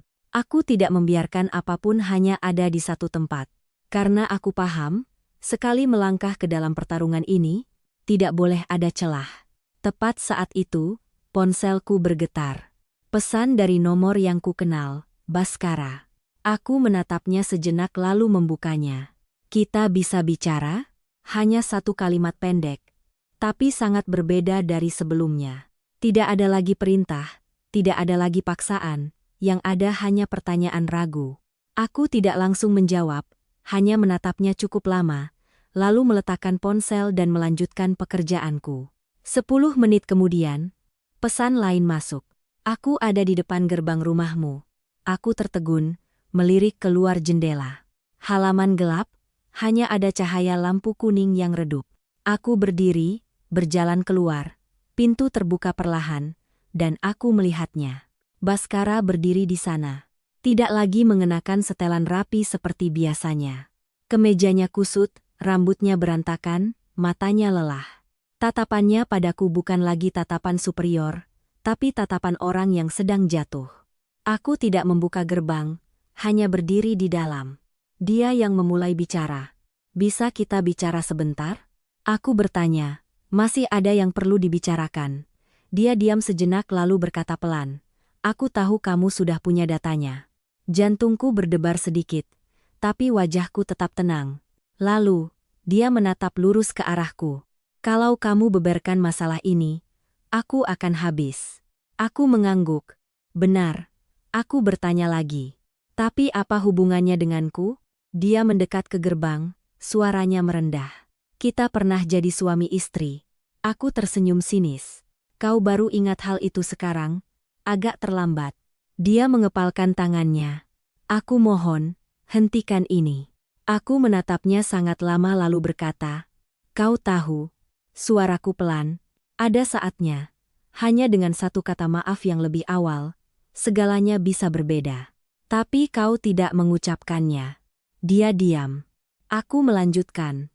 Sebaliknya, kau memilih untuk mendorongku keluar dari pintu, memilih untuk menjadikanku tersangka, memilih untuk menginjak-injak ibuku. Setiap kalimat tidak diucapkan dengan keras, tapi terasa berat. Dia menunduk, tidak berkata apa-apa. Aku menatapnya sejenak lagi lalu berkata, kau tidak minta maaf karena kau merasa bersalah. Kau minta maaf karena kau takut kehilangan. Dia mengangkat kepala, matanya memerah. Aku benar-benar salah. Aku menggeleng. Tidak. Kau tidak salah. Aku menatap lurus. Kau hanya menjadi dirimu yang sebenarnya. Suasana hening. Angin bertiup pelan. Daun-daun pinang bergemerisik. Dia berdiri di sana tanpa berkata apa-apa lagi. Aku berbalik, menutup pintu, tidak menoleh ke belakang saat mendengar suaranya. Kirana. Aku berhenti sejenak tapi tidak berbalik. Dia berkata, apa yang kau mau? Aku berdiri diam lalu menjawab. Aku mau segalanya berjalan sebagaimana mestinya. Satu kalimat pendek, tapi sudah cukup. Aku masuk ke dalam rumah, pintu tertutup, menghentikan panggilannya di luar. Aku bersandar di pintu, memejamkan mata, menghela napas panjang. Tidak ada lagi keraguan. Aku kembali ke meja, duduk, dan membuka laptop. Cahaya biru kembali menyala. Aku meletakkan tanganku di atas mouse. Sudah saatnya, bisikku. File dataku lampirkan, emailku tulis. Penerimanya bukan hanya pengacara, tapi juga pihak kepolisian, bank, dan beberapa pihak lain. Aku berhenti sejenak, memeriksa sekali lagi, lalu menekan kirim. Suara ting yang pelan tapi tegas terdengar. Sebuah keputusan yang tidak bisa ditarik kembali. Aku duduk diam menatap layar cukup lama, lalu mematikan laptop. Di luar sana, malam masih panjang, tapi aku tahu, pagi esok tidak akan sama lagi dengan pagi-pagi sebelumnya. Malam itu, setelah menekan tombol kirim, aku tidak lagi membuka laptop. Bukan karena tidak ada lagi yang harus dilakukan, tapi karena aku tahu segalanya telah ditempatkan pada posisinya yang benar. Ada hal-hal yang sekali dimulai, tidak perlu lagi ditinjau setiap langkahnya, karena roda sudah berputar dan tidak akan berhenti hanya karena keraguan kita. Aku berbaring di samping ibu. Ruangan gelap, hanya ada cahaya lampu tidur kuning pucat yang terpantul di langit-langit. Suara napas ibu yang teratur di sampingku membuat hatiku tenang. Hari yang panjang telah berakhir, tapi sekaligus menjadi awal dari hari yang baru. Keesokan paginya, belum pukul 6, ponselku bergetar. Bukan sekali, tapi terus-menerus.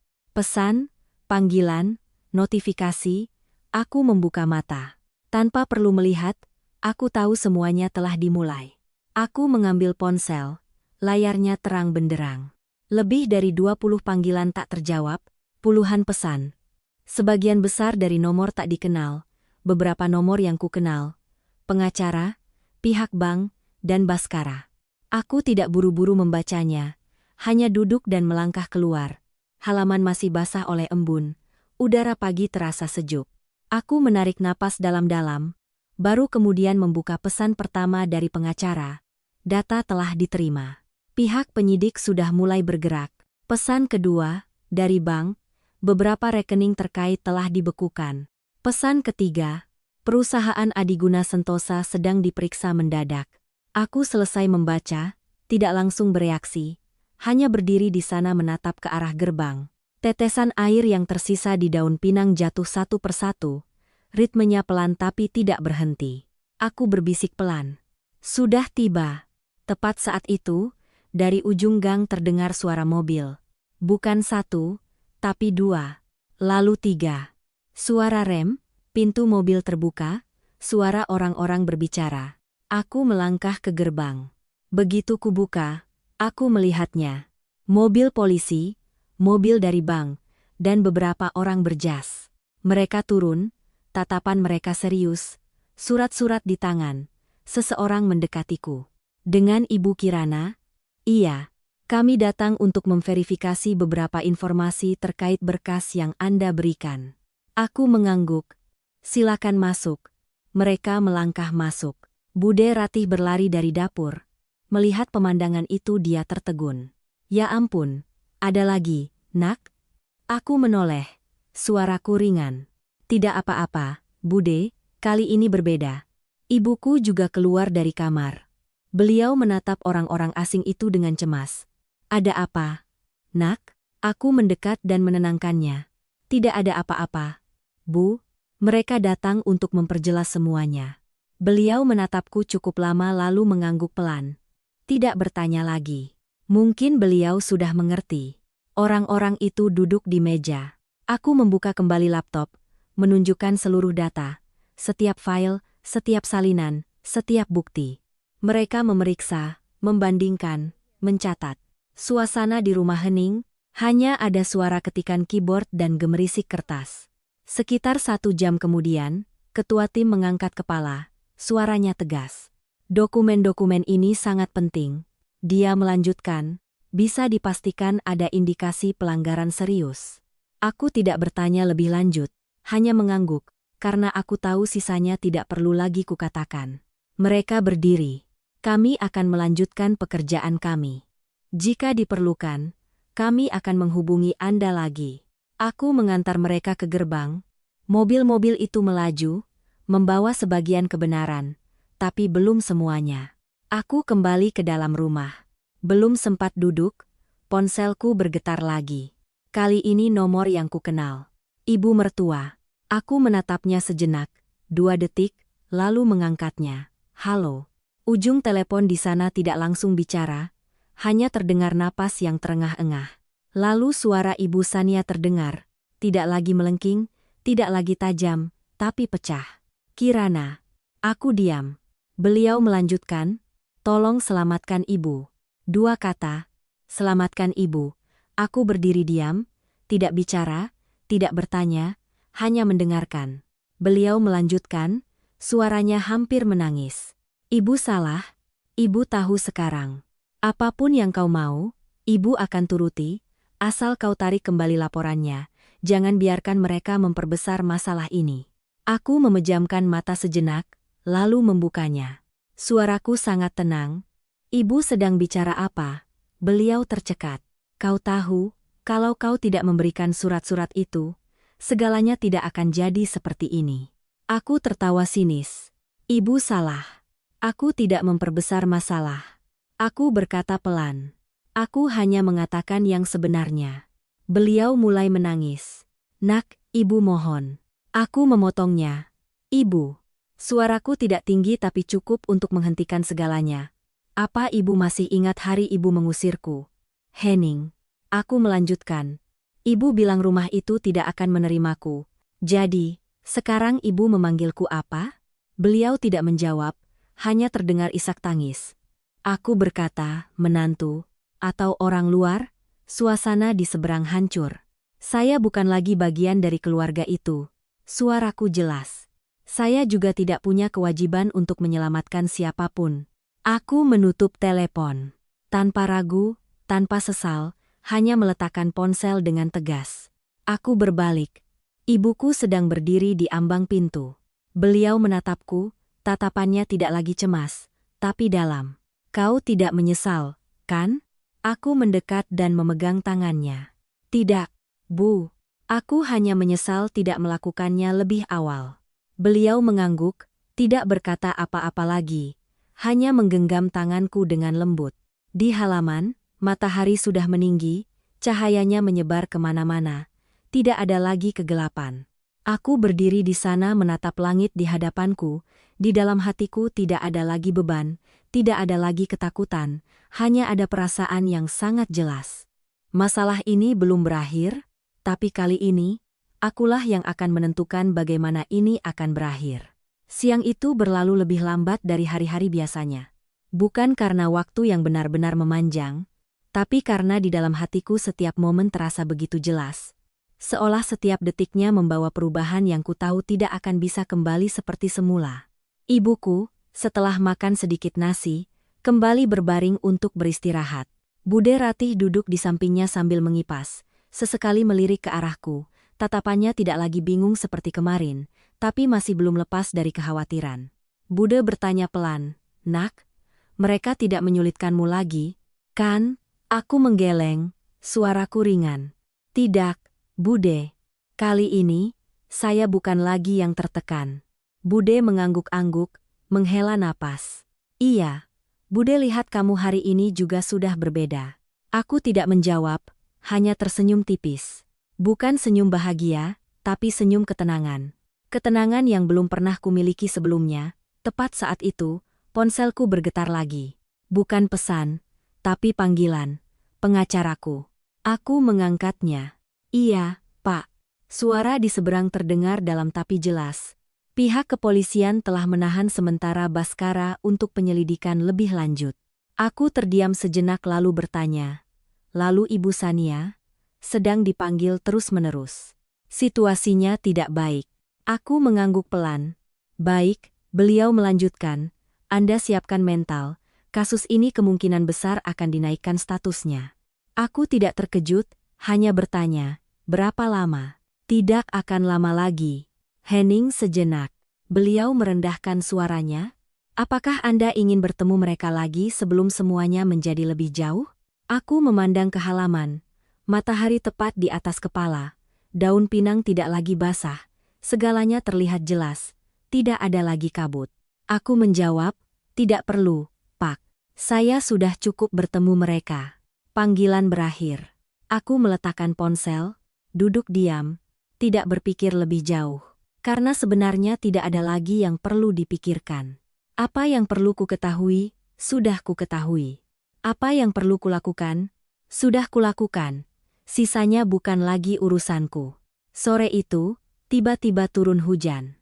Hujan pertama di musim kemarau, datang dengan cepat, menimpa atap seng dengan suara gemeretak. Angin masuk ke teras, membuat tirai tipis melambai. Aku berdiri di pintu, memandangi hujan yang mirip dengan malam saat aku diusir dari rumah. Hanya saja, yang berdiri di bawah hujan hari itu bukan lagi aku. Suara mobil berhenti di depan gerbang. Aku menoleh. Sebuah taksi. Pintu terbuka. Seseorang turun. Aku tertegun. Baskara. Dia berdiri di luar gerbang. Tanpa payung, hujan membasahi bajunya, wajahnya pucat, matanya cekung, tidak ada lagi sisa-sisa pria yang pernah dengan percaya diri berdiri di atas segalanya. Aku melangkah keluar, tidak tergesa-gesa, hanya membuka gerbang. Dia menatapku, tatapannya kosong. "Kirana," suaranya serak. Aku berdiri menjaga jarak. "Kau bisa keluar?" Dia mengangguk. "Penangguhan penahanan sementara." Aku mengerti. Ini baru permulaan. Dia menarik napas. Dia. "Bisa kita bicara sebentar?" Aku menatap langit. Hujan masih turun tanpa henti. "Bicaralah." Dia menunduk. Air hujan mengalir dari rambutnya ke wajah. Tidak jelas apakah itu air hujan atau air mata. Aku sudah tidak punya apa-apa lagi. Aku tidak bertanya, hanya mendengarkan. Dia melanjutkan. "Perusahaan disegel, rekening dibekukan, semuanya sedang diselidiki." Hening sejenak. Suaranya tercekat. Aku tidak menyangka akan jadi seperti ini. Aku menghela napas pelan. Kau tidak menyangka, atau kau tidak mau memikirkannya? Dia diam, tidak menjawab. Aku menatapnya. Kau pernah berpikir tidak akan ketahuan, kan? Dia mengangguk sangat pelan. Aku melanjutkan. Dan kau pikir, jika terjadi sesuatu, akulah yang akan menanggungnya. Dia mengepalkan tangannya, tidak menyangkal. Aku tersenyum, senyum yang sangat tipis. Kau terlalu mengenalku, tapi itu aku yang dulu. Angin bertiup lebih kencang, hujan menerpa kami berdua. Dia berkata, aku minta maaf. Dua kata yang diucapkan sangat pelan. Aku menatapnya tanpa emosi, hanya bertanya, kau minta maaf untuk apa? Dia mengangkat kepala, karena telah memperlakukanmu seperti itu. Aku menggeleng, tidak, kau tidak minta maaf untuk itu. Dia tertegun, aku melanjutkan, kau minta maaf karena kau kalah. Suasana hening. Dia berdiri di sana, tidak membantah, tidak menjelaskan, karena dia sendiri tahu aku benar. Aku melangkah sedikit lebih dekat. Jarak di antara kami hanya selangkah. Kau tahu apa yang paling menyakitiku? Dia tidak bicara. Aku menjawab, bukan karena kau menipuku. Bukan juga karena kau mengusirku dari rumah. Aku menatap lurus. Tapi karena kau menganggapku sebagai seseorang yang bisa dikorbankan. Kalimat itu tidak diucapkan dengan keras, tapi sangat dalam. Dia menunduk, bahunya sedikit bergetar. Aku mundur, tidak lagi berdiri di dekatnya. Pulanglah. Di sini tidak ada lagi apa-apa untukmu. Dia tidak bergerak, hanya berdiri di sana cukup lama lalu bertanya, apa kau benar-benar sudah tidak punya perasaan apapun padaku? Aku menatapnya, tanpa perlu berpikir. Tidak. Satu kata yang tegas. Dia memejamkan mata sejenak lalu berbalik, tanpa berkata apa-apa lagi, tanpa mencoba menahan, hanya melangkah pergi. Hujan masih turun, bayangannya perlahan menjauh. Aku berdiri di sana memandanginya. Tidak ada rasa sakit, tidak ada penyesalan, hanya sebuah akhir. Aku menutup gerbang dan kembali ke dalam rumah. Ibuku sudah duduk, menatap ke arah pintu. Itu dia, nak? Aku mengangguk. Iya, Bu. Beliau bertanya, dia bilang apa? Aku menjawab, minta maaf. Beliau terdiam sejenak lalu berkata, sudah terlambat. Aku menatap ibu dan tersenyum tipis. Iya Bu, di luar sana, hujan sudah mulai reda, langit mulai terang kembali. Satu hari akan berlalu, tapi aku tahu, sebuah perjalanan lain sedang menanti. Sore itu, setelah Baskara berbalik dan melangkah pergi di tengah hujan, aku berdiri sangat lama di teras rumah. Memandanginya hingga bayangannya hilang di tikungan jalan desa yang basah. Baru kemudian aku perlahan menutup gerbang. Sebuah gerakan yang sangat ringan, tapi di dalam hatiku terasa seperti baru saja menutup sebuah pintu yang sangat besar dalam hidupku. Malam turun perlahan. Tidak ada lagi panggilan telepon yang bertubi-tubi. Tidak ada lagi pesan ancaman. Tidak ada lagi keributan yang datang tiba-tiba seperti beberapa hari sebelumnya. Segalanya menjadi tenang. Tapi ketenangan itu bukanlah akhir, melainkan jeda sebelum semuanya terbentuk dengan jelas. Aku duduk di samping ranjang ibu. Cahaya lampu kuning menerangi wajahnya, yang kini sudah sedikit lebih merona. Ibuku membuka mata dan menatapku, suaranya pelan. Kamu sudah memutuskan semuanya? Aku tidak langsung menjawab, hanya memegang tangannya sejenak lalu mengangguk. Sudah, Bu? Beliau menghela napas lega. Kalau begitu, baguslah. Beliau menambahkan, dalam hidup ini, ada hal-hal yang harus dilepaskan untuk bisa mempertahankan hal-hal yang lebih berharga. Aku mendengarnya tanpa menjawab, tapi kalimat itu seolah jatuh tepat di relung hatiku. Aku duduk sampai ibu tertidur, lalu berdiri dan keluar. Malam sunyi, hanya ada suara serangga malam. Aku masuk ke kamar, membuka map dokumenku untuk terakhir kalinya. Surat-surat, bukti-bukti, angka-angka, semuanya masih di sana. Tapi perasaanku sudah berbeda. Tidak lagi membara, tidak lagi tergesa-gesa, melainkan jernih, sangat jernih. Aku mengambil selembar kertas putih, duduk, dan mulai menulis dengan pulpen. Bukan surat tuntutan, bukan dokumen, melainkan surat gugatan cerai. Kali ini, Aku yang menulisnya. Setiap kata muncul perlahan tapi pasti. Tidak ada getaran, tidak ada jeda, tidak ada keraguan. Setelah selesai menulis baris terakhir, aku meletakkan pulpen, menatap kembali tulisan itu. Selembar kertas, tapi merupakan akhir dari sebuah perjalanan. Aku melipatnya, memasukkannya ke dalam map, tidak kurang, tidak lebih, pas. Keesokan paginya, langit cerah, tidak ada lagi hujan, sinar matahari terasa lembut. Aku bangun lebih pagi dari biasanya, menyiapkan segalanya, mengenakan pakaian yang sopan dan rapi, bukan untuk terlihat cantik, tapi untuk menunjukkan kesiapan.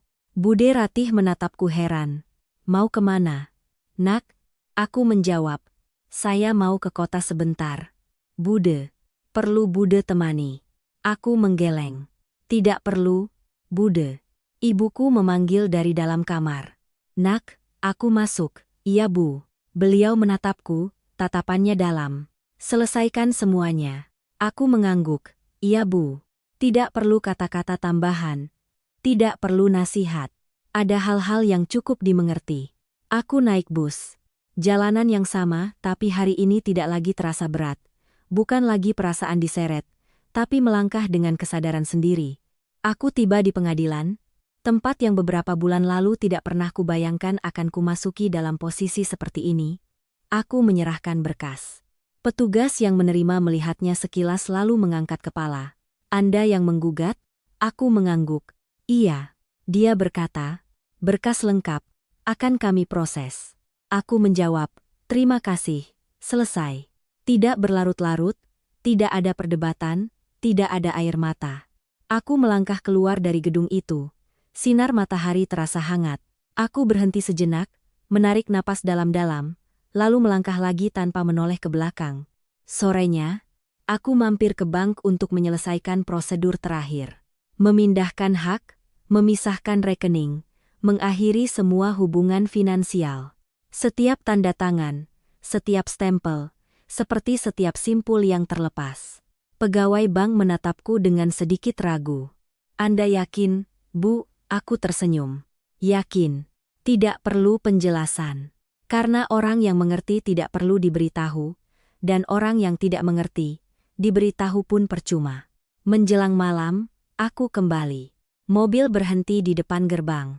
Ibuku masih duduk di sana seperti biasanya. Tapi hari ini, saat aku turun, perasaanku berbeda. Aku membuka gerbang dan masuk. Beliau menatapku. Bagaimana, Nak? Aku menjawab, sudah selesai, Bu. Beliau bertanya pelan, lega? Aku berpikir sejenak lalu mengangguk. Lega. Bukan lega karena masalah selesai, tapi lega karena tidak lagi membawa beban yang bukan milikku. Malam itu, aku tidak membuka berkas, tidak membuka laptop. Aku hanya duduk di teras, minum segelas air hangat, mendengarkan suara angin, memandang langit malam. Di dalam hatiku tidak ada lagi gejolak pikiran seperti sebelumnya. Hanya ada ruang kosong yang tidak menakutkan, tapi nyaman. Aku berbisik, semuanya hampir selesai. Tidak ada yang menjawab, tapi aku tahu itu benar. Hanya tersisa satu langkah terakhir. Pagi hari sidang itu tiba, lebih cerah dari yang kubayangkan. Langit biru pucat, sinar matahari pagi merata di jalan depan gang. Deretan pohon pinang di depan halaman juga berdiri tegak. Tidak lagi tampak berantakan, seperti hari-hari hujan badai yang baru saja berlalu. Sementara aku bangun sangat pagi, melipat sendiri pakaian rapi berwarna krem yang sudah kusetrika sejak semalam, menyisir rambutku rapi, dan menatap diriku di cermin cukup lama. Bukan untuk mengagumi, tapi untuk memastikan satu hal. Perempuan yang berdiri di hadapanku saat ini bukan lagi menantu yang selalu menunduk, selalu takut menyinggung perasaan keluarga suami, selalu bersabar hingga melupakan harga dirinya sendiri. Ibuku duduk di tepi ranjang, kedua tangannya saling bertaut, matanya mengikuti setiap gerakanku. Tatapannya penuh kasih sayang dan iba, tapi tidak lagi panik seperti hari-hari pertama saat masalah ini menimpaku. Beliau menungguku selesai mengancingkan kancing terakhir sebelum bersuara. Suaranya pelan, tipis, tapi hangat. Perlu ibu temani? Aku berbalik dan duduk di sampingnya, memegang tangannya yang semakin kurus setelah operasi. Tidak perlu, Bu. Ibu istirahat saja di rumah biar sehat. Hari ini saya pergi hanya untuk menutup semuanya. Beliau menatapku sangat lama lalu mengangguk pelan. Iya, tutup sampai bersih. Apa yang sudah busuk, jangan coba-coba disimpan. Hanya dengan satu kalimat itu, hidungku terasa panas. Seumur hidup ibuku hidup sederhana, sabar, tidak pernah berkata kasar pada siapapun. Tapi di usia tuanya yang sakit-sakitan, beliau masih harus menyaksikan putrinya dihina, diusir dari pintu seperti barang bekas. Aku menempelkan tangan ibu ke pipiku, tersenyum ringan. Saya mengerti, Bu. Bude Ratih di halaman, sambil menyapu daun-daun kering, menoleh ke dalam. Suaranya lantang tapi penuh kasih. Pergilah, nak. Punggung harus tegak, kepala harus mendongak. Kita tidak salah apa-apa. Kenapa harus menunduk? Aku menjawab iya lalu mengambil tas berisi berkas dan berjalan ke gerbang. Tas itu tidak berat, tapi di dalamnya ada seluruh masa pernikahanku yang telah kukumpulkan dalam bentuk surat-surat, bukti-bukti, dan tetesan kesabaran lama yang telah mengering. Dalam perjalanan ke kota, aku duduk di dekat jendela, memandangi sawah dan atap rumah yang perlahan menjauh di belakang. Perasaanku aneh, tidak ada lagi badai seperti hari-hari pertama, juga tidak ada perasaan puas yang meluap-luap seperti saat aku memutar video di hadapan Baskara dan Ibu Sania. Yang ada hanyalah ketenangan. Seperti setelah hujan lebat, lumpur masih ada, dahan-dahan patah masih berserakan, tapi langit sudah cerah. Proses persidangan berjalan lebih cepat dari yang kuduga. Apa yang perlu dikatakan? Pengacaraku telah menyampaikannya dengan lengkap. Apa yang perlu dibuktikan berkas, data transfer, hasil forensik digital, rekaman kamera, perbandingan pembukuan, kesaksian LAN, dan bahkan berita acara pemeriksaan dari kepolisian semuanya sudah tersaji rapi di atas meja. Baskara duduk di seberang, tampak jauh lebih kurus, matanya cekung, wajahnya pucat. Tidak ada lagi sisa-sisa pria yang pernah duduk angkuh di apartemen mewahnya sambil melemparkan surat cerai ke wajah istrinya dengan nada menghina. Sementara Ibu Sania, karena keterlibatan langsung dalam tindakan fitnah, rekayasa, dan membantu menyembunyikan aset, hari itu hanya dipanggil secara terpisah dalam sesi terkait. Dia masuk ke ruangan dengan rambut yang memutih dan acak-acakan, bahunya terkulai, mulut yang dulu setajam pisau itu, kini hampir tidak bisa terbuka untuk bicara. Ada satu momen, ketika Panitera membacakan konfirmasi bahwa apartemen, rekening jaminan, dan sebagian besar modal penyelamat perusahaan Adiguna Sentosa selama masa-masa sulit berasal dari aset sah atas namaku. Baskara mengangkat kepala dan menatapku. Tatapan itu tidak lagi angkuh. Tidak ada lagi sedikit pun rasa meremehkan. Yang ada hanya kekosongan dan keterkejutan dari seseorang yang akhirnya sadar bahwa dia telah merobohkan panggung tempatnya sendiri berdiri. Tapi aku tidak menghindar, juga tidak menatapnya lama. Aku hanya dengan tenang menghadap ke depan. Karena sejak lama, yang kubutuhkan bukanlah kesadaran terlambatnya, melainkan keadilan untuk diriku sendiri dan nama baik untuk ibuku. Ketika ditanya mengenai permintaan terakhirku, aku berdiri. Suaraku tidak tinggi, tapi jelas setiap katanya. Saya hanya meminta satu hal, agar segalanya diselesaikan sesuai hukum, sesuai kebenaran, dan mengakhiri sepenuhnya semua ikatan antara saya dengan Bapak Baskara dan keluarganya. Saya tidak meminta lebih, dan tidak ingin berurusan lebih lama lagi. Ruangan itu hening sejenak. Mungkin banyak yang menantikan luapan amarah dariku, kata-kata pedas, sebuah pembalasan verbal setelah semua yang kualami. Tapi anehnya, di saat-saat terakhir itu, aku tidak lagi ingin berkata kasar. Karena bagi sebagian orang, hidup mereka sendiri sudah menjadi hukuman terberat. Ibu Sania kehilangan apartemen tempat dia dulu memandangku seperti pembantu. Baskara kehilangan perusahaan yang pernah dijadikannya alasan untuk merendahkan istrinya. Ibu dan anak itu kehilangan kehormatan mereka karena trik-trik yang mereka ciptakan untuk mencelakai orang lain. Bagi orang-orang seperti itu, karma tidak perlu dibantu, ia datang dengan sendirinya dan itu sudah cukup menyakitkan. Sidang berakhir menjelang tengah hari. Saat aku melangkah keluar dari gedung pengadilan, sinar matahari di luar begitu terang hingga membuatku sedikit menyipitkan mata. Pengacaraku berjalan di sampingku. Suaranya dalam tapi terdengar lega. Sudah selesai, Bu Kirana. Aku mengangguk. Iya, Pak. Sudah selesai. Beliau menatapku lalu berkata pelan dengan tulus. Tidak semua orang cukup tenang untuk berjalan sampai akhir seperti Anda. Aku tersenyum, menyampirkan tali tasku ke bahu. Mungkin karena saya tidak punya pilihan lain selain berdiri tegak. Di anak tangga yang agak jauh, Baskara berdiri sejenak seolah ingin mendekat. Tapi akhirnya dia hanya diam. Ibu Sania dibantu oleh kerabatnya masuk ke mobil, langkahnya lambat, kepalanya tidak mampu terangkat. Aku melirik sekilas lalu berbalik. Bukan karena aku kejam, tapi karena di antara kami, semua yang perlu dilihat sudah cukup terlihat, semua yang perlu dipahami sudah terlalu jelas.